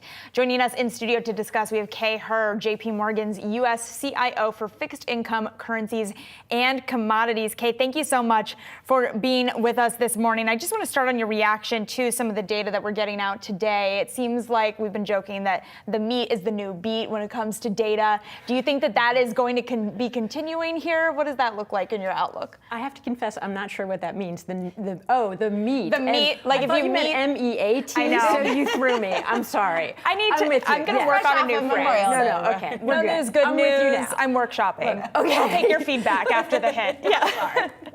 Okay, so look, the bond market's really focused on three things right now. Bond market's focused on inflation, which we got a read on this morning, on employment, which we're going to get a read on next week, and then the Fed's meeting on June 11th and 12th. So let's start with inflation. And you're right, it was basically a meet, and a meet is a good thing. And you mentioned that bond yields are under pressure. That's a good thing. That means prices are rising in the bond market. So yes, a number that's in line with expectations has actually been well received by the bond market and broader financial markets. So please. I was going to say, what do you think just of the pricing action that we've seen right now in bonds and yields? When you take a look at the 10-year, you're right around 4.49. Are we going to stay in that range right around 4.5 here until we get a bit more clarity? Yeah, I think that's right. And there are really two things we're looking for in terms of economic data. And then the third thing we're looking for is the Fed. So let's talk about all three of those things. The first is inflation. As I said, we got a good read on inflation this morning in terms of personal consumption expenditures. The reason that's so important for the markets is because it's the Fed's preferred measure of inflation. And what we've seen is a step down in inflation. So on a year-over-year basis, inflation is now running at 2.75%. The Fed's target is 2.6%. So there's been a lot of talk about inflation reaccelerating, but that's basically kind of rounding error. If you look underneath in some of the details, if you look on a 3-month annualized basis, we've gone from a 4.4% number in March down to 3.46 in April. That's a pretty meaningful step down. If you look on a month over month, in April, that was running 0.334. In March, we're running 0.249. So I think it's, and then on an average monthly basis, in the first quarter, things were at about 0.36%. For April, 0.25. So a reasonable step down, moving in line of what the Fed thinks. If we do see the numbers hitting that 2.6, is that enough for the Fed to cut? I know they've said very clearly that they want to get to 2% and that then everything's going to be great, whatever. But are they going to need to see a meaningful crack in something like the labor market to actually cut? So you got to remember, the Fed's focused on two things. They've got a dual mandate, and that mandate is stability of prices and full employment. So we've just talked about inflation coming down, and remember, the cure for high inflation, for high prices is high prices. You see that in some of the economic data you saw this morning. So prices for goods were up 0.1%, but what you saw was real spending on goods declined 0.38%. So inflation is moving in the right direction. It's what the Fed wants. The other piece of it, and then if you look in even more detail, the real progress in inflation was in services ex housing. So what is that? That's healthcare, that's recreation, that's transportation, so airline prices. We'd seen a lot of progress on that. In April, that was 0.26. It had been running as high as 0.44 in the months of the first quarter. So that's real progress. Why does the Fed look at that? That's correlated with wages, and that's exactly the next point. We've had a very strong labor market. We've actually had 29 consecutive months with unemployment under 4%. That's the longest string we've seen of strong employment since the 1960s, you have to go back to. So we get a read on non-farm payrolls, we get a read on non-farm payrolls next month. Consensus estimates are about 185,000 jobs. The cycle low for the unemployment rate was actually 3.4%. We're all the way back up to 3.9%. So, I mean, our expectation is that the cumulative and lagged effects of Fed policy are starting to take a bite. We're going to start to see a little bit of softness in the labor market. and that's going to lead the Fed, to answer your question in a long-winded way, I'm sorry, but to answer your question, the Fed's going to move toward cutting rates, yes. Okay, what do you think that softness, when you talk about a little bit more softness within the labor market, to what extent? I guess, what are you expecting to see with that weakness? So that's a great question, and that's what the Fed's anticipating. That's why they're watching this decline or this disinflation so closely, and they're watching the labor market so closely, because what they don't want to see is a hard landing. So the Fed's actually engineered something that's extremely difficult to accomplish, a soft landing in the economy. We last had one of these like this in 95, 96, and what you saw then, the Fed was worried about inflation, the Fed was worried about the unemployment market being strong, and nevertheless, they cut in July of 1995. So we think the Fed knows that history. They want to repeat a soft landing. They don't want a hard landing. That's why we think the Fed eases. Really quickly here, I'm curious about where you see value in the curve. If we are starting to see some disinflationary trends, does the long end of the curve start to look a little bit more attractive, or is it still front end all day? I think it's the front end and it's the belly of the curve. We think you get some, if you look at where the yield curve is, the yield curve's disinverted. That's typically been a sign of a recession, and we haven't had a recession yet. The Fed's trying to prevent a recession. The way they do that, they cut rates. You get the long end to come down. You get the yield curve to disinvert. Thank you so much, Kay. This was really fun. Appreciate you joining us, and we'll talk about my catchphrases in the break here. Really appreciate it. Thank you so much. That was Kay Hirsch. She is JP Morgan's U.S. CIO for fixed income, currencies, and commodities. We're going to take a look now at some trending tickers. Shares of MongoDB are sliding this morning after the company issued light guidance for the quarter and reduced its forecast for the full fiscal year. MongoDB's revenue did grow 22% year over year, but growth slowed for the third consecutive quarter. It was 57% 2 years ago. Now, obviously, seeing a lot of downward pressure on this stock, again, plummeting over 26%. That's their biggest fall since September of 2022.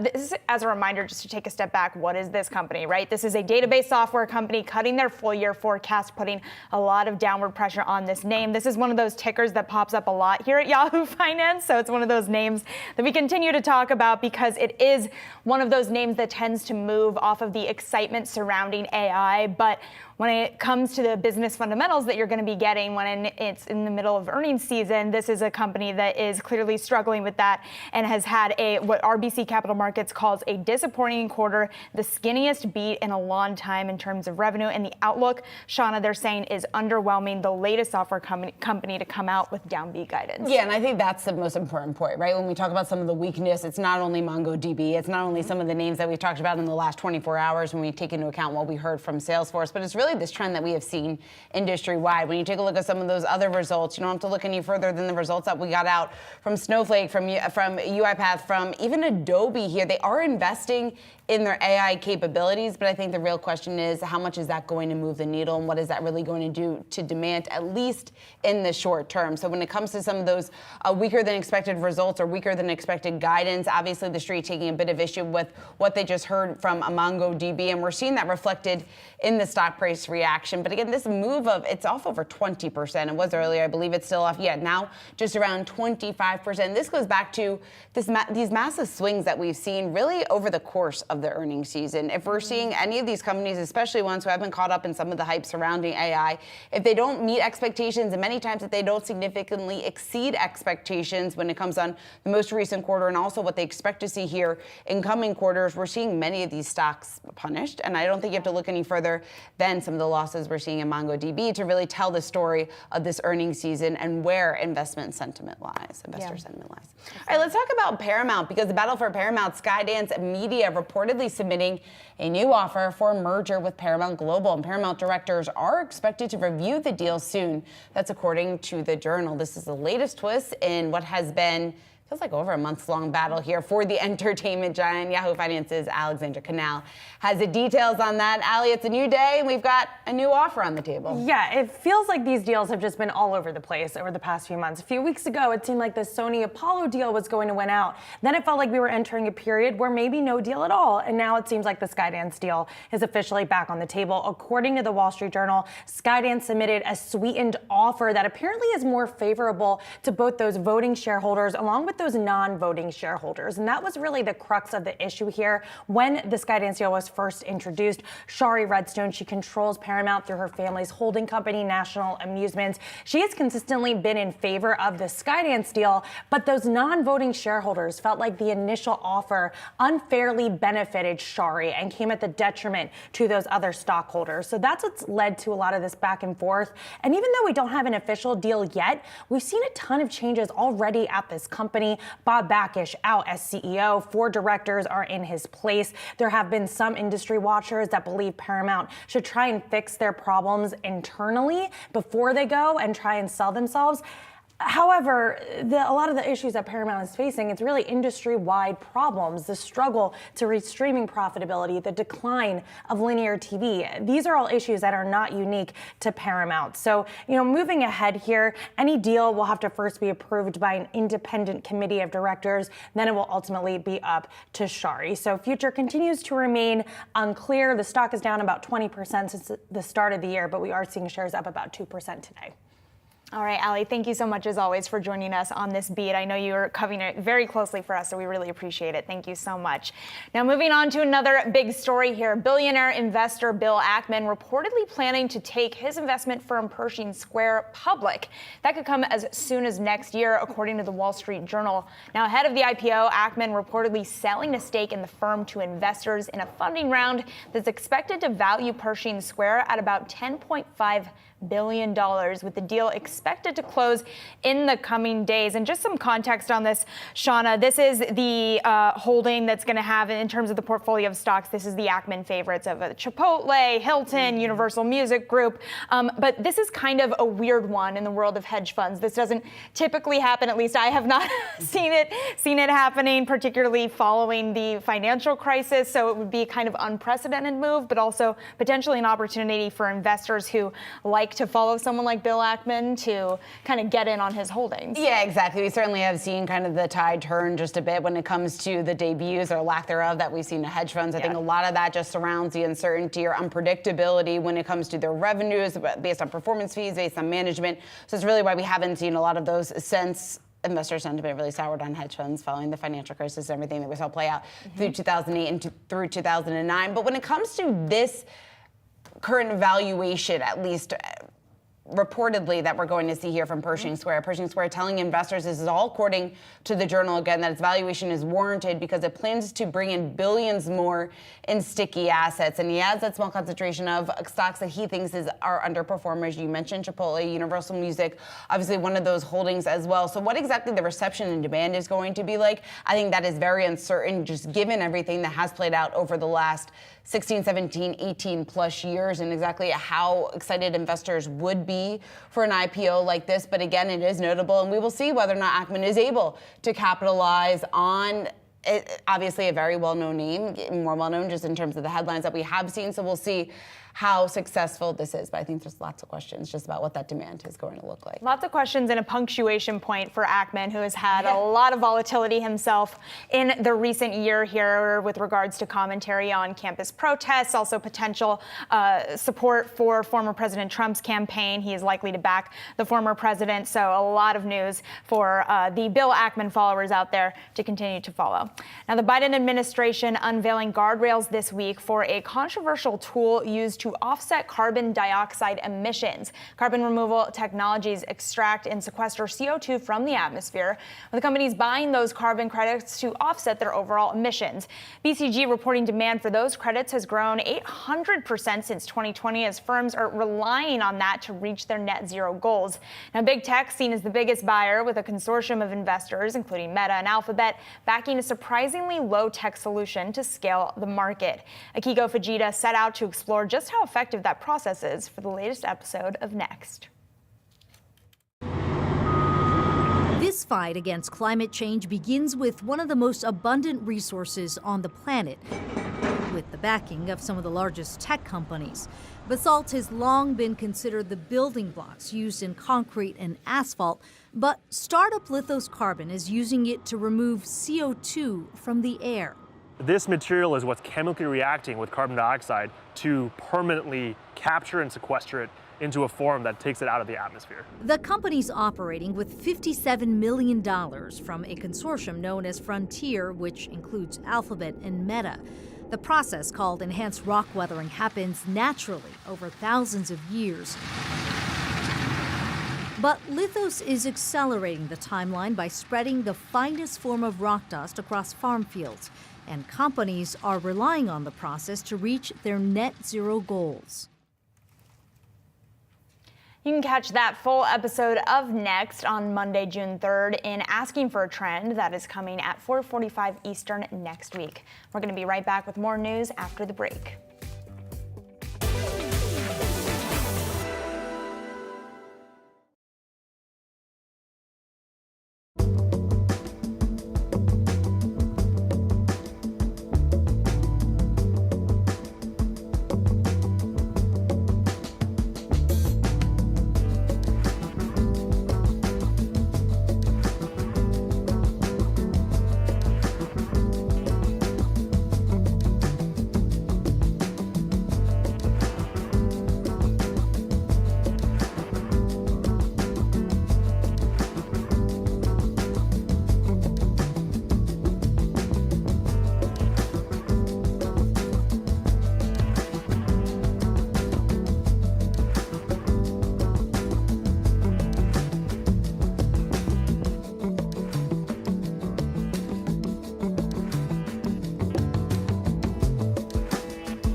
Donald Trump becoming the first president to have been convicted of a felony. Now, the former president found guilty on all 34 counts of falsifying business records to cover up payments ahead of the 2016 election. We've been talking about this all day. We want to bring in our very own Rick Newman, who has been following this for the last several weeks, months, years.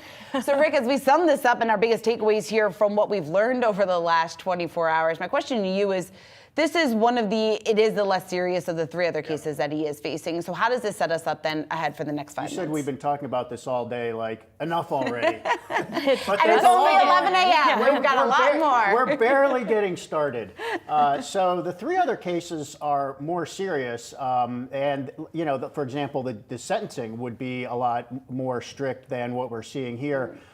There's the documents case in Florida where Trump, I mean, we know that after he left the White House in 2021, he took all these classified documents There's evidence in that case that he shared some of those documents with other people. He wasn't supposed to have them. He wasn't supposed to share them.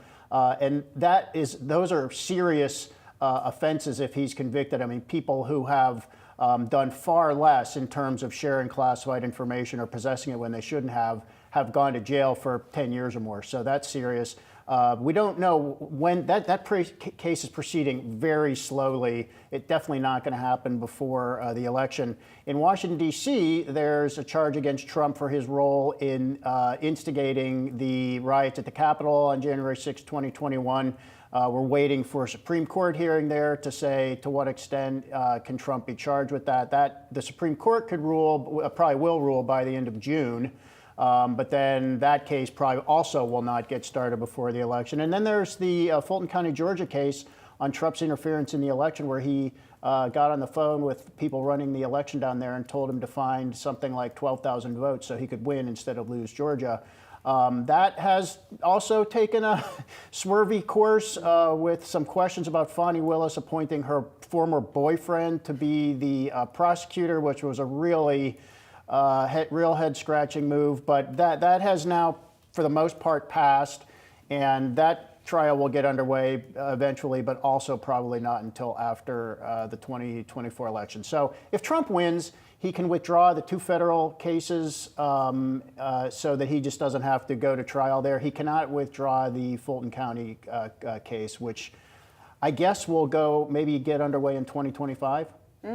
Yeah, I mean, it's definitely a lot of head scratching, as you put it, Rick. And I know that we're just beginning. And as you mentioned, the big question is, what is the impact on the election? And it's just way too early to have an answer on that. Yeah, if Trump were a normal person, there's a very high likelihood he would be going to jail. I'll just leave it like that. All right, Rick. Well, we are going to continue to cover this. Of course, coming up, we are waiting for former President Trump to begin his scheduled press conference at the top of this hour. We're going to have all of that and more when we come back.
Welcome to Yahoo Finance. This is a special report. We are expecting former President Donald Trump to start speaking here in New York at Trump Tower at any minute. On Thursday night, Trump was convicted on 34 felony counts related to falsifying business records in his hush money criminal trial. Trump is the first former U.S. president in history to be convicted of a felony. We've got team coverage. I'm joined here in studio by Yahoo Finance's Shauna Smith and Rick Newman, as well as Alexis Keenan, who has got much more on the legal elements of this. We've been discussing this at length throughout the morning. Rick, I'll turn to you here first. One of the huge things that everyone is wondering, what could he possibly say in this type of press conference and at this juncture? Well, I think we know exactly what he's going to say. I'm a political martyr. It's the Biden witch hunt out to get me. Pay attention to what he doesn't say. What I think we're not going to hear from Trump is, he's going to have a primetime audience here. We're probably not going to hear him say, hey, here's my plan to improve the lives of Americans in 2025 and 2026. I know you're struggling with whatever, high food prices, high gas prices. Here's my plan. Here's how I'm going to do it. I mean, we're just going to hear more about the politics of grievance, and probably more than ever before. That's going to be the whole point of Trump's 2024 presidential election. I'm persecuted. If you feel persecuted, you should support me, and please send me all your money. Yeah, and Shauna, as we've been discussing at length throughout the morning too, to the extent that there are ramifications for the markets, for the economy, and this being an election year, to what extent that would actually show up today? Yeah, and that's the key question, right? Just in terms of our audience, trying to figure out how exactly this could potentially impact your portfolio. From all of the guests that we have asked this morning, from political strategists to we even asked our very own Rick Newman to market strategists here, many of the consensus was that, hey, it actually doesn't really matter here for the markets, at least in the short term. Yes, maybe it could add to some volatility, but Ed Yardeni making the case just a few minutes ago here on Yahoo Finance that investors should actually be using any sort of volatility, especially pullbacks here, obviously pullbacks to the downside, as a buying opportunity. He doesn't really see this having a massive impact for your portfolio. Obviously, as we get closer to the election, moving beyond some of the chaos that could potentially ensue here in terms of the headlines that will be coming out in the coming weeks, as we turn that focus to policies and what exactly that they are going to look like under former President Trump or under current President Joe Biden. That, of course, is then when we could really see winners and losers versus depending on who is in the White House. But over the next several weeks, I think the consensus is that, hey, it actually doesn't matter too much here for the markets. Markets have shrugged this off so far. You can see it reflected in the lack of reaction today. We're not too far from the flat line. And I think the big driver is going to be those inflation prints. It's going to be the Fed rather than what is happening on the political front right now. We were just seeing a live shot of the interior of Trump Tower, and of course it brings back some of those reminiscent memories of summer 2016. Vastly different though, Alexis Keenan, and there we're seeing former President Donald Trump, who looks like he's making his way to a lectern, stopping, posing for photos here, and we believe we're going to have those comments starting in a moment here. Let's go to the former President Donald Trump at Trump Tower. A case where if they can do this to me, they can do this to anyone. And these are bad people. These are, in many cases, I believe, sick people.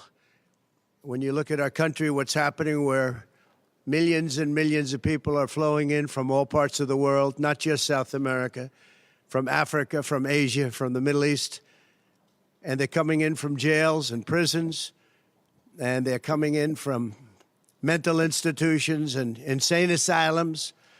They're coming in from all over the world into our country. And we have a president and a group of fascists that don't want to do anything about it, because they could right now, today, he could stop it. But he's not. They're destroying our country. Our country is in very bad shape. And they're very much against me saying these things. They want to raise your taxes by 4 times. They want to stop you from having cars with their ridiculous mandates that make it impossible for you to get a car or afford a car. But make it very possible for China to build all of our cars. It's a very serious problem that we have. We just went through one of many experiences where we had a conflicted judge, highly conflicted. There's never been a more conflicted judge. Now, I'm under a gag order, which nobody's ever been under. No presidential candidate's ever been under a gag order before. I'm under a gag order, nasty gag order, where I've had to pay thousands of dollars in penalties and fines and was threatened with jail. Think of it, I'm the leading candidate. I'm leading Biden by a lot, and I'm leading the Republicans to the point where that's over. So I'm the leading person for president, and I'm under a gag order by a man that can't put two sentences together, given by a court, and they are in total conjunction with the White House and the DOJ, just so you understand. This is all done by Biden and his people. Maybe his people more importantly. I don't know if Biden knows too much about it, because I don't know if he knows about anything. But he's nevertheless the president, so we have to use his name. And this is done by Washington, and nobody's ever seen anything like it. So we have a judge who's highly conflicted. You know what the confliction is. Nobody wants to write about it, and I'm not allowed to talk about it. If I do, he said, I get put in jail. So we'll play that game a little bit longer. We won't talk about it, but you're allowed to talk about it. I hope you do, because there's never been anybody so conflicted as this. As far as the trial itself, it was very unfair. We weren't allowed to use our election expert under any circumstances. You saw what happened to some of the witnesses that were on our side. They were literally crucified by this man who looks like an angel, but he's really a devil. He looks so nice and soft. People say, oh, he seems like such a nice man. No, unless you saw him in action. And you saw that with a certain witness that went through hell. And when we wanted to do things, he wouldn't let us do those things. But when the government wanted something, they got everything. They got everything they wanted. It was a rigged trial. We wanted a venue change where we could have a fair trial. We didn't get it. We wanted a judge change. We wanted a judge that wasn't conflicted. And obviously he didn't do that. Nobody's ever seen anything like it. We had a DA who was a failed DA. Crime is rampant in New York, violent crime. That's what he's really supposed to be looking at. Crime is rampant in New York. Yesterday in McDonald's, you had a man hitting him up with machetes, a machete. Whoever can imagine even a machete being wielded in a store, in a place where they're eating, and he's going rampant. And Bragg is down watching a trial on what they call crimes. They're falsifying business records. That sounds so bad. To me, it sounds very bad. You know, it's only a misdemeanor, but to me, it sounds so bad. When they say falsifying business, that's a bad thing for me. I've never had that before. I'm falsifying. You know what falsifying business records is? In the first degree. They say falsifying business records. Sounds so good, right? It means that legal expense, I paid a lawyer, totally legal. I paid a lawyer a legal expense. And a bookkeeper, without any knowledge from me, correctly marked it down in the books. A very professional woman, highly respected, she testified. Marked it down in the books as a legal expense. So a legal expense, paid a lawyer, is a legal expense in the books. It's not sheetrock, construction, or any other thing. It's a legal expense. Think of that. This is what the falsification of business records were. And I said, what else are you going to call it? What else are you going to call it? Now, I would have testified. I wanted to testify. The theory is you never testify, because as soon as you testify, anybody, if it were George Washington, don't testify, because they'll get you on something that you said slightly wrong, and then they sue you for perjury. But I didn't care about that. I wanted to. But the judge allowed them to go into everything that I was ever involved in, not this case, everything that I was ever involved in, which is a first. In other words, you could go into every single thing that I ever did. Was he a bad boy here? Was he a bad boy there? And my lawyer said, what do you need to go through? And all you wanted to do is testify simply on this case. Because I would have loved to have testified. To this day, I would have liked to have testified. But you would have said something out of whack, like it was a beautiful sunny day and it was actually raining out. And I very much appreciate the big crowd of people outside. That's incredible what's happening. the level of support has been incredible. So the whole thing is legal expense was marked down as legal expense. Think of it. This is the crime that I committed that I'm supposed to go to jail for 187 years for. When you have violent crime all over this city at levels that nobody's ever seen before, where you have businesses leaving, and businesses are leaving because of this, because heads of businesses say, man, we don't want to get involved with that. I could go through the books of any business person in this city, and I could find things that in theory, I guess, let's indict him, let's destroy his life. But I'm out there, and I don't mind being out there because I'm doing something for this country, and I'm doing something for our Constitution. It's very important, far beyond me. And this can't be allowed to happen to other presidents. It should never be allowed to happen in the future. But this is far beyond me. This is bigger than Trump. This is bigger than me. This is bigger than my presidency. And the people understand it because I just see a poll just came out, the Daily Mail. That was the first one, came out, was done last night right after the verdict, where I'm up 6 points. 6 points from what we already were. We were leading fairly substantially. We're up 6 points in the Daily Mail poll. Now, maybe other polls come out and it says something differently. But a lot of people have predicted it because the public understands and they understand what's going on. This is a scam.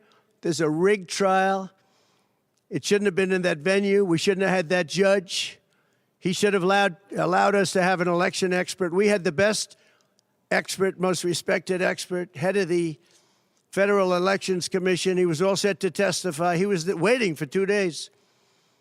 And when it was his turn, Bragg's people protested, and the judge knocked him out, said you can't testify. He actually said you can't testify for anything having to do with the trial. You can say what the federal elections is. Well, that doesn't help. Everybody knows that. But you can't testify. So essentially, he wasn't able to testify. Other people weren't able to testify. But with these people, they were able to use people salacious. By the way, and nothing ever happened. There was no anything. Nothing ever happened, and they know it. But they were as salacious as they could be, and it had nothing to do with the case, but it had to do with politics. And do you notice the timing? The timing was perfect. This case was dead. It was dropped by every agency, every governmental board. It was dropped by the highly respected Southern District. They said, no, there's no case here. It was dropped by federal election, and that's what it's about. This is about a federal election, not a state election. You're not even allowed to look at it. They took the state and the city, and they went into a federal election. They're not allowed. The people from federal election, Southern District, and Washington dropped the case. Everybody dropped the case. There was no case. Cy Vance dropped the case. And when Bragg came in, he said, this is the most ridiculous case I've ever seen. And who would have a certain person, again, gag order, who would have a certain person like this ever testify? He said, this is essentially one of the worst people I've ever seen ever to testify. He said, the craziest case I've ever seen. This is Bragg.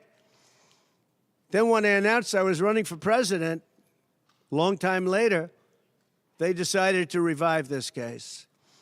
And they got a judge, Judge Marchand, who was responsible for another case that was also brought. It destroyed the life of a very good man, by the way. Destroyed the life of a very good man who went to prison once, and then they just put him in prison again because they said he lied. He didn't lie. I looked at the statements he made. In fact, he didn't remember something, and they put him in jail. Again, they've destroyed him. With me for many years, he was an honorable person. He was an honest man. And if you look at what he did, supposedly, it never happened. There's never been anything like this. Over the education of his grandchildren. He didn't report that he had a car or 2 cars on his income. I don't know. I wonder how many people here have cars. I wonder how many people said, oh, gee, I have a car that's worth X dollars. How do you even figure it? And I guess you do have to report it, but I would say probably almost nobody does. Nobody even thinks about it. They put this man, they destroyed this man. But they put him in jail again because they didn't want him to testify. They didn't want him to testify. That's why he went to jail. They put him in jail twice. He's 77 years old. Now, normally I'd say that's an old guy, but I don't feel 77. Nobody ever says that about me. I'd like them to say, gee, we have to have a little sorrow for this man, because they just don't say that about me. But maybe I'm better off that way. I think I'm probably better off that way. But they put him in jail twice. And you have to see what they put him in jail. And he was threatened by the judge. This man was told, you're going to get 15 years in jail if you don't give up Trump. And he was told that. You're going to get 15 years in jail. And he made a plea deal because he didn't want to spend the rest of his life. And he was told that viciously. We're living in a fascist state. He was told that viciously. So you can go to jail for 4 months, 5 months, or you can get 15 years in jail. So do a plea. Almost who wouldn't do that plea? Everyone does those pleas. It's a horrible thing. There's a whole group of lawyers that fight that. It's so unfair. It's so unfair. But they destroyed his life. So many other things. You look at Southern District didn't want to bring the case. Nobody wanted to bring the case. And then you know who didn't want to bring the case? Most of all is Bragg. Bragg didn't want to bring it. But then he brought it. And they tried to make it a different case. They didn't say legal expense equal legal expense. Again, if I wrote down and paid a lawyer, and by the way, this was a highly qualified lawyer. Now, I'm not allowed to use his name because of the gag order. But, you know, he's a sleazebag. Everybody knows that. Took me a while to find out. But he was effective. He did work. But he wasn't a fixer. He was a lawyer. You know, they like to use the word fixer. He wasn't a fixer. He was a lawyer. At the time, he was a fully accredited lawyer. Now, he got into trouble not because of me. He got into trouble because he made outside deals, and he had something to do with taxi cabs and medallions, and he borrowed money. And that's why he went. And then he pled to three election violations. And as soon as I saw that, I said, I wonder why he did that. He pled. He took a deal. Now, he took a deal because he wanted to get off. In other words, I'll take a plea deal, and I want to get off. And he wanted to make a deal with the Southern District. And they wrote the worst report I think I've ever seen on any human being, other than the report that was written on James Comey by the Inspector General, a very great Inspector General, actually, wrote a report that was so bad. This one was possibly worse. The Southern District, the judge didn't let us use it. He said, it's hearsay. I said, it's not hearsay. Wouldn't let us use it. This is about the man. But he got in trouble for a very simple reason, because he was involved with borrowing a lot of money, and he did something with the banks. I don't know if it's defrauded the banks, but something happened. You guys know what it is. And then in addition to that, he gave up on three things where he wasn't guilty. In fact, they were going to testify in that. The head of the FEC, the Brad Smith, the election expert, #1 rated in the country, who was going to testify. He took a plea on three things. He just added them in because that gave him more bargaining power with respect to me. But the three things that he pled on, having to do with the election and having to do essentially a little bit with me, they weren't crimes. They weren't crimes. Nor is paying money under an NDA. So we have an NDA, non-disclosure agreement. It's a big deal, a non-disclosure agreement. Totally honorable, totally good, totally accepted. Everybody has them. Every company has non-disclosure agreements. But the press called it slush fund and all sorts of other things. Hush money, hush money. It's not hush money. It's called a non-disclosure agreement. And most of the people in this room have a non-disclosure agreement with their company.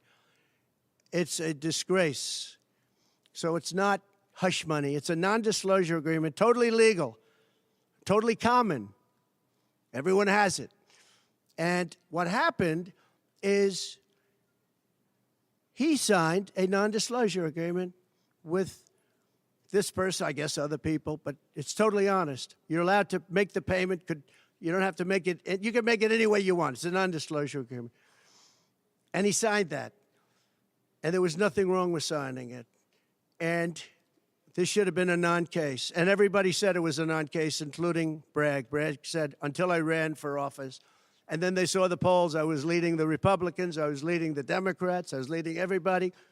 And all of a sudden, they brought it back. It's a very sad thing that's happening in our country.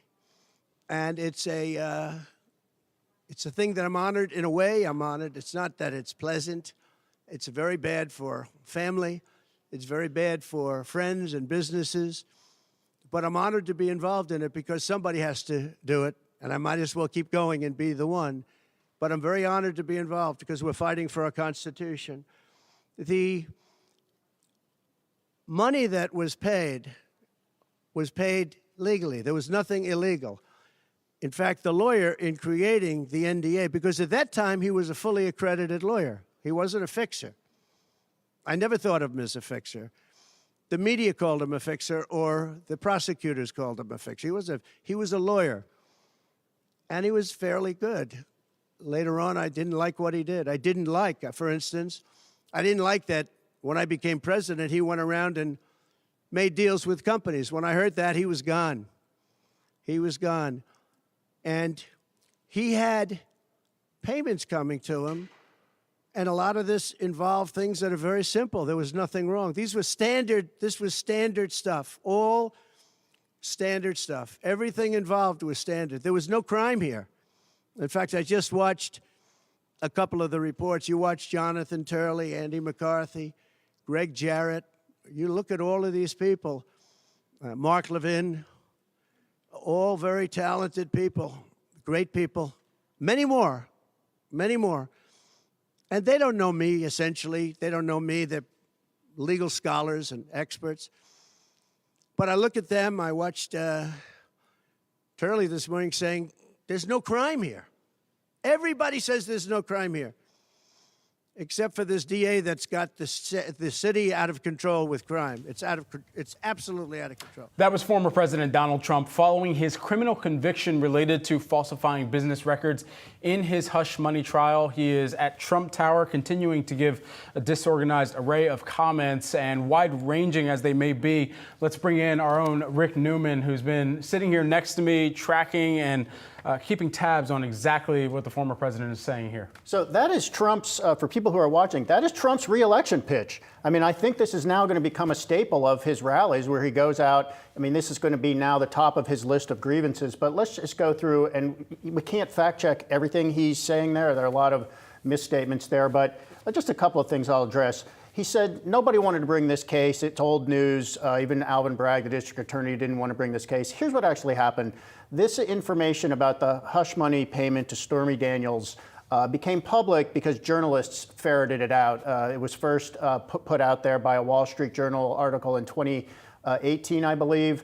And then more information came out. And so, and Michael Cohen actually went to jail in part because of his role in facilitating these payments. So now you have prosecutors in New York City, where this has now become public knowledge that this happened, and you're a prosecutor looking at something that is now publicly known that looks like a crime. It is your job to investigate that and charge it if it seems like a crime.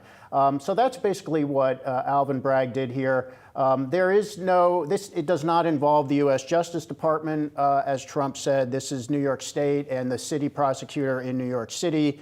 It is not connected with the Justice Department. President Biden has nothing to do with it. Just to go through a couple of other things here. Trump started by talking about immigration, which is the main thing he talked about when he announced his candidacy the first time in 2015, probably in the same area he's at now. He complains about the gag order he's under, but he's going to be talking about this forever and ever. He said Biden has made it so you can't buy a car in the United States. That's not true. Biden actually just put a 100% tariff on any Chinese electric vehicles. He said he's leading Biden by a lot. The polls actually show they're very close. That he said that witnesses who testified on his behalf were literally crucified in the courtroom. That is not true. There were no dead bodies hanging from crosses in the courtroom. Something about a machete at a McDonald's. He said that whatever happened with regard to the crimes he's now been convicted of was a bookkeeper's fault. He said he wanted to testify in this trial, but he definitely did not want to testify in this trial because one of the first questions prosecutors would have asked was, did you have sex with Stormy Daniels on this night in 2006? And he would have to say yes or no. He can't fudge and say, well, it wasn't an affair. There's no way he was ever going to answer that question. Complaint about Alan Weisselberg being prosecuted. His former CFO, Weisselberg, did commit tax crimes. I mean, he just did, and a New York jury convicted him. And I guess I could go on and on with fact checking, but the one last thing I would add is the idea that this is rigged because it took place in New York City is bogus. If you pick 12 people at random in New York City and you assume they are all going to be Trump haters, that is just wrong. I mean, there actually are Republicans in New York City. There are Trump fans in New York City. Supposedly, some of them are lined up outside Trump Tower. So Trump was convicted by a jury, which is the fairest process we have in the U.S. legal system. They found him guilty. He has a right to appeal. That will run its course. And the best bet is that when this is all over, Trump will continue to be a felon convicted of 34 crimes in New York City. And there seems to be a lot of confusion over just what goes into that jury selection process as well. I want to bring in our own Alexis Keenan, who could perhaps give us a little bit more color on that, as well as just the what comes next, as we know that there's going to be some type of appellate proceeding here, too.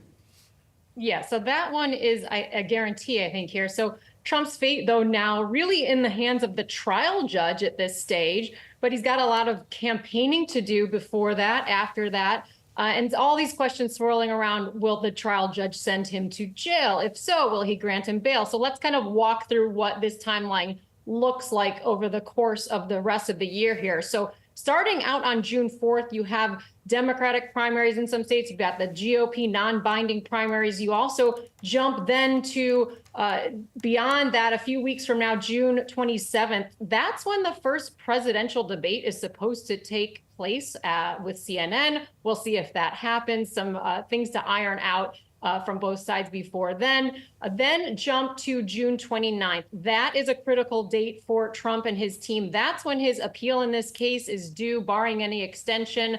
We kind of expect that to go to one of New York's 4 appellate divisions. We don't know exactly which one, though, but that is expected, that alone, to take months, years. So it's expected that that would go well beyond the November election. And of course, legal minds also disagreeing over the last hours since the verdict here about the issues on appeal. Some saying that there are some real issues there over the fairness of the jury instructions that the judge gave to those 12 jurors.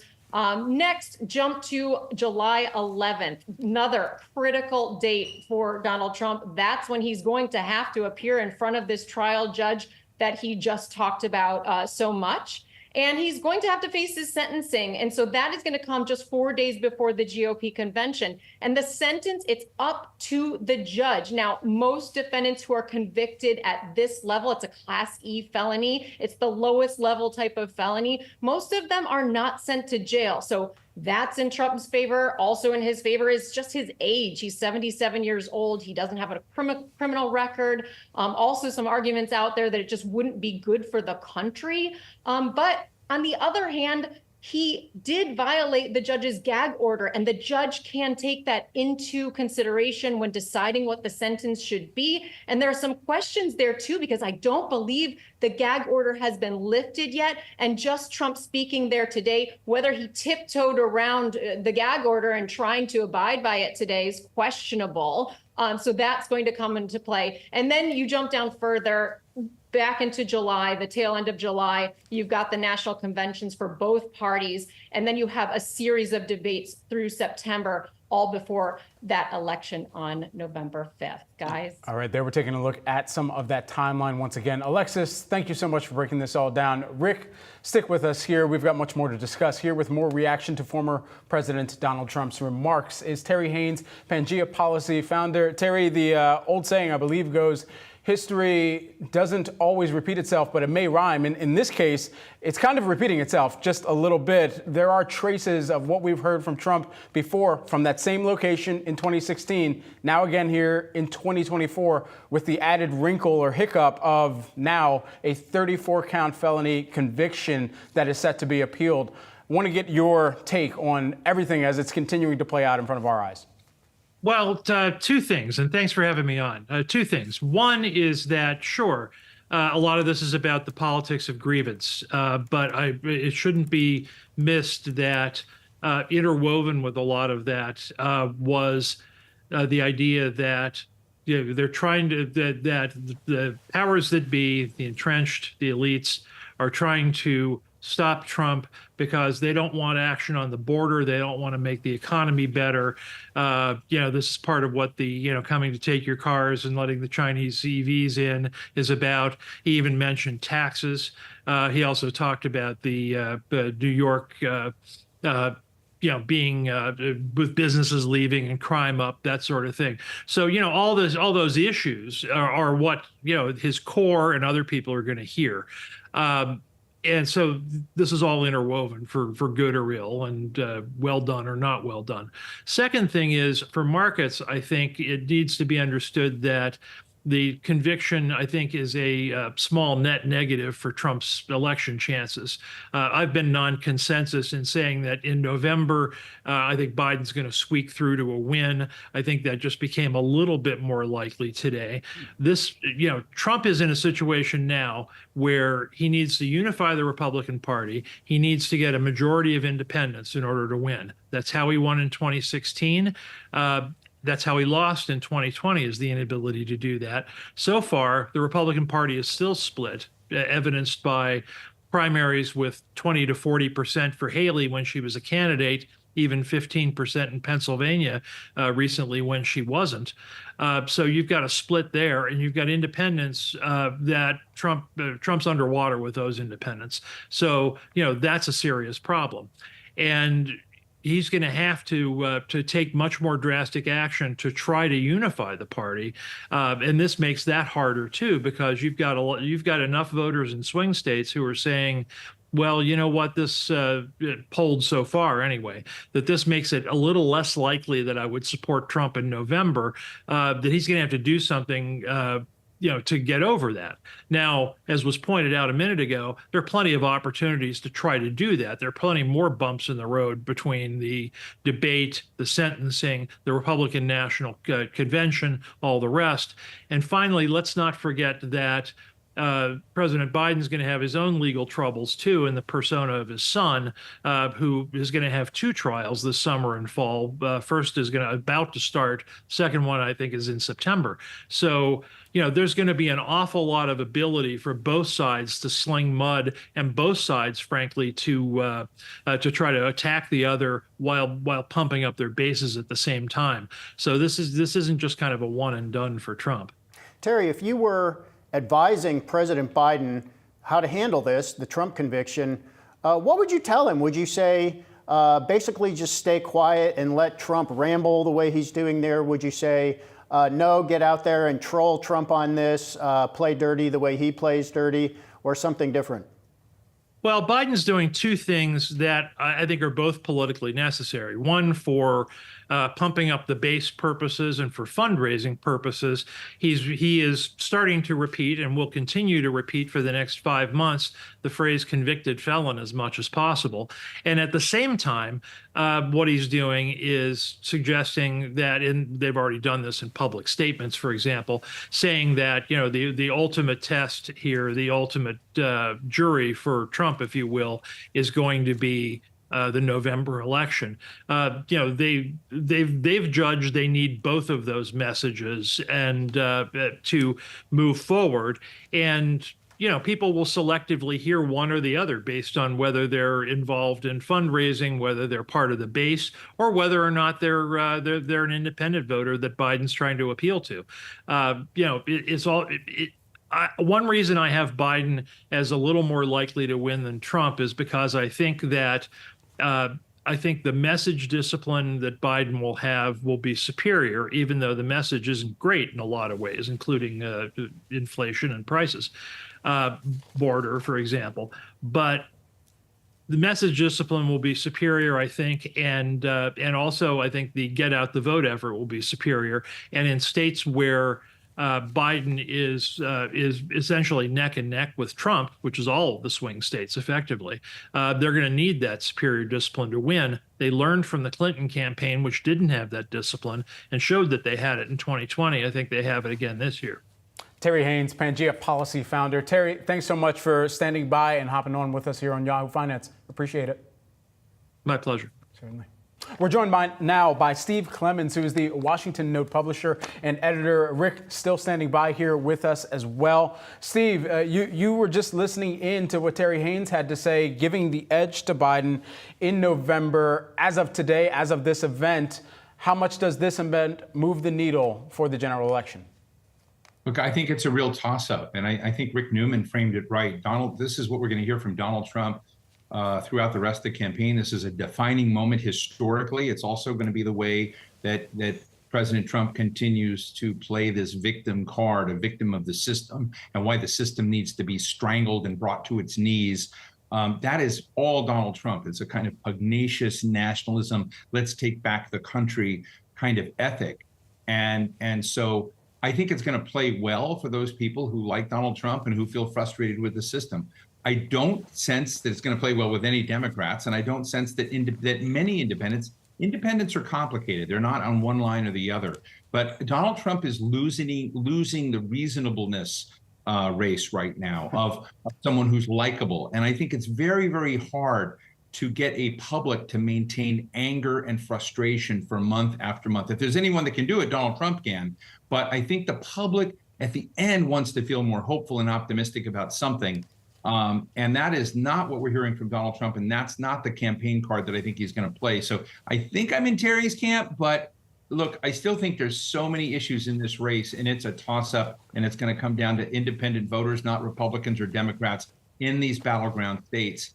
And, check with me the week before. Yeah, Steve, we just saw former President Trump wrap his conference and we can barely even call it a conference. He took the lectern, he spoke, and then he left. Ultimately, that taking place at Trump Tower, we heard a range of topics that he was throwing out at anyone who would listen here. Rick's been standing by. I know that Rick has a question for you as well, Steve. Hey, sure. Steve, I listened to these rambling talks Trump gives. And it just mystifies me that anybody would really get fired up by just this whining in the victimology and all of this. So I guess the question is, yes, we know Trump supporters like it. I mean, what do you think are the odds that people are just going to get so tired of this that some of those fence sitters just won't even vote? They're not willing to vote for Biden, but they might have voted for Trump, and they might just say, I'm out this time. Look, I think the way you frame, I've been waiting for that to happen for a long time in a way, because I've always sort of thought that Donald Trump does not represent a codus of principles, of policy ideas, of issues. He represents himself, whatever is largely good for himself, and a lot of and the frustration that his muscularity with his frustration appeals to a lot of frustrated Americans, and that's there. He's kind of like a popular TV or music rock star who's riding really high until one day where all of a sudden they saturated the market and that popularity falls. And for whatever reason, Donald Trump has been able to kind of keep himself above the fold in the pages, as we say, and very, very high in people's minds, and spell his name right and keep his identity out there. And people are not yet saturated with it. And I can't tell you why, Rick, but I think the way you framed it is right, but we don't know. That day, I think, will come, but I don't know when it will come. Will it come when they hear more pomposity and more outrageous comments and this kind of sprawling talk? I think we in the media make a big mistake with Donald Trump, because sometimes he's very inchoate in what he speaks. I remember when the New York Times used to take Maggie Haberman and David Sanger's interviews with him and run every single word or syllable he ran, and it was indecipherable in some cases. But we're actually looking for the meaning in what Donald Trump says and then reporting that very coherently. And I think he's often inchoate in what he says. And so we're helping to fashion Donald Trump into a message that maybe he doesn't represent. Yeah, here's another head scratcher, Steve, is the fundraising phenomenon. So the worse legal trouble Trump gets in, the more money people send him. And I just sometimes wonder, like, if he goes through these other trials and he gets sentenced to like 150 years in jail, are there people who are just going to empty their entire bank account and send Trump everything they have? I mean, do you understand this phenomenon? Well, I mean, some people are, but look, I think there's something very important for those who care about a more cohesive America to hear down the road in this, is that there are a lot of Americans who feel really gut punched by the financial crises we've had in the past and sort of see a system that's stacked in favor of a certain number of Americans. Whether they're right or wrong in that, they have the impression that they have been screwed by a system and left behind and demeaned by a system. And many of these families, and I'll call them white working class families, see themselves as very patriotic, went and fight not only in recent wars that we've had, but generations of wars. And they feel like America has somehow fought these wars, played global cop. China's somehow coming out ahead, and they're coming out way behind.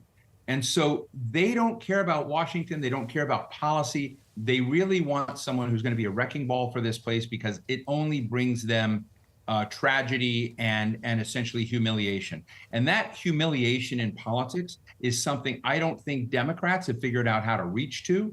I remember Joe Biden telling me in 2016, the problem with the Democratic Party is it had become a party of snobs. Now, he was not running then, but he said that. And I think that whether or not that's an accurate synopsis of it, many Americans who are supporting Donald Trump feel that and feel left behind. And that's why they're willing to give to him in some ways, like they would any kind of other cult figure, frankly.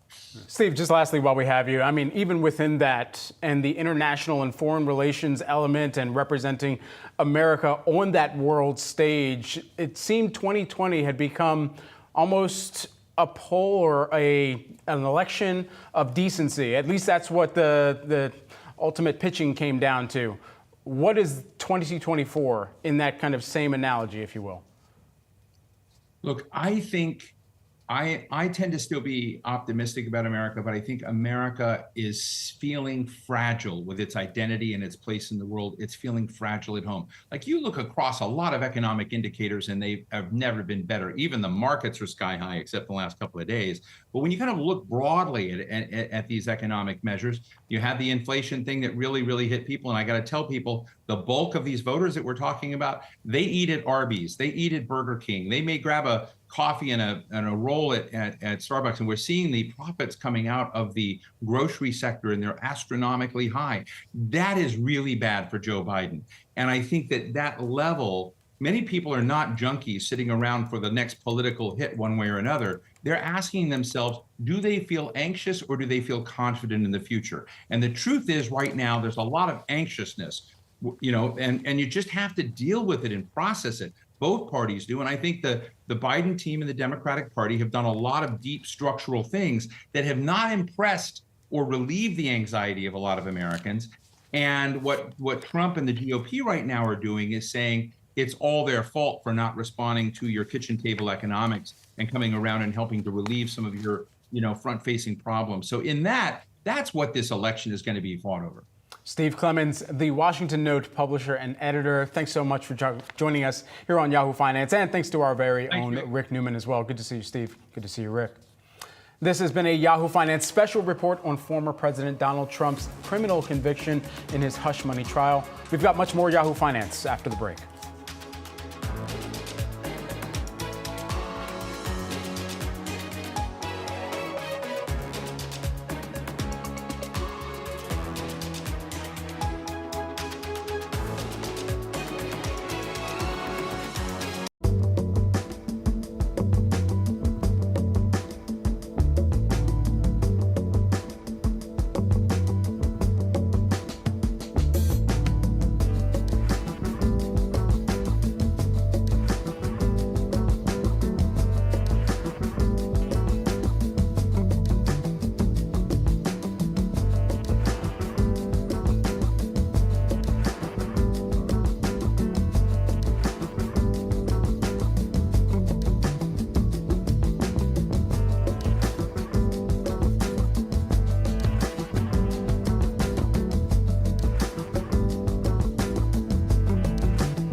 Everybody step back. Let's take a bit of a breather here. We're 2 hours into the trading day, just a little bit over that. Let's do a check of the markets. As we're taking a look at the Dow, the S&P 500, and the Nasdaq, the Dow is higher by about 0.2%. The S&P 500 and the Nasdaq still in negative territory. The Dow, the worst performer on a percentage basis, down about 1.25%. Stocks are mixed after PCE. Personal consumption expenditures came in line with expectations for the month of April. The data shows inflation slowed in April, so what does this all mean for you and your money? Here with more, we've got Kathy Bostjancic, who is the nationwide chief economist and senior vice president. Kathy, thanks so much for sticking around and hanging tight as we had some breaking news to cover here. But we've also got the breaking economic data that came out this morning, giving us a little bit more sense of where inflation sits. I want to get your evaluation of it. Yeah, no, happy to be with you. So I think overall, the data show that we had moderation in economic activity and inflation in April, and really both welcomed. And the inflation, particularly as you mentioned, the core reading there of the personal consumption expenditure price index, the core reading was up just 0.2%. That's a really welcomed outcome, especially since we saw much higher readings in the first quarter. So, it's not enough to maybe give the Fed confidence at this point. Yes, we're going to be able to cut rates later this year, but it's certainly welcome news to see a little bit of relief there. And on the consumer spending and income front, when you adjust for inflation, both were negative. So some moderation. It doesn't mean the economy's tanking, far from it. But it does show some moderation, which again, in the big picture, this is good news because the Federal Reserve wants slightly slower economic activity for inflation to trend lower, going forward. Where do you believe that core PCE inflation needs to fall to in order for the FOMC to feel comfortable with cutting rates? Yeah, great question. So I was looking ahead of the data, what was the Federal Reserve assuming, like the fourth quarter year-on-year reading would be, of the year. So ending the year, they thought, well, we'd be at 2.4%. The problem is we're above that now, and because the year-over-year comparisons aren't all that favorable, meaning we have to have really low readings going forward to hit that 2.4% rate, meaning probably get 0.2, and then for the coming months, and then August through December, you'd have to have 0.1 per month. Now it's possible, but it's really a high hurdle. So I think that's why 3 rate cuts, which what they had when they published that inflation forecast, are off the table. But we could still get 2 or 1 cuts if Fed officials believe we're securely heading in the right direction and eventually get back to 2%. Kathy Bostjancic, who is the nationwide chief economist and senior vice president. Kathy, thank you so much for helping us break down some of this morning's data and a read on the economy. Appreciate it. My pleasure. Certainly. Well, Jeep unveiled its first fully electric SUV for the North American market yesterday.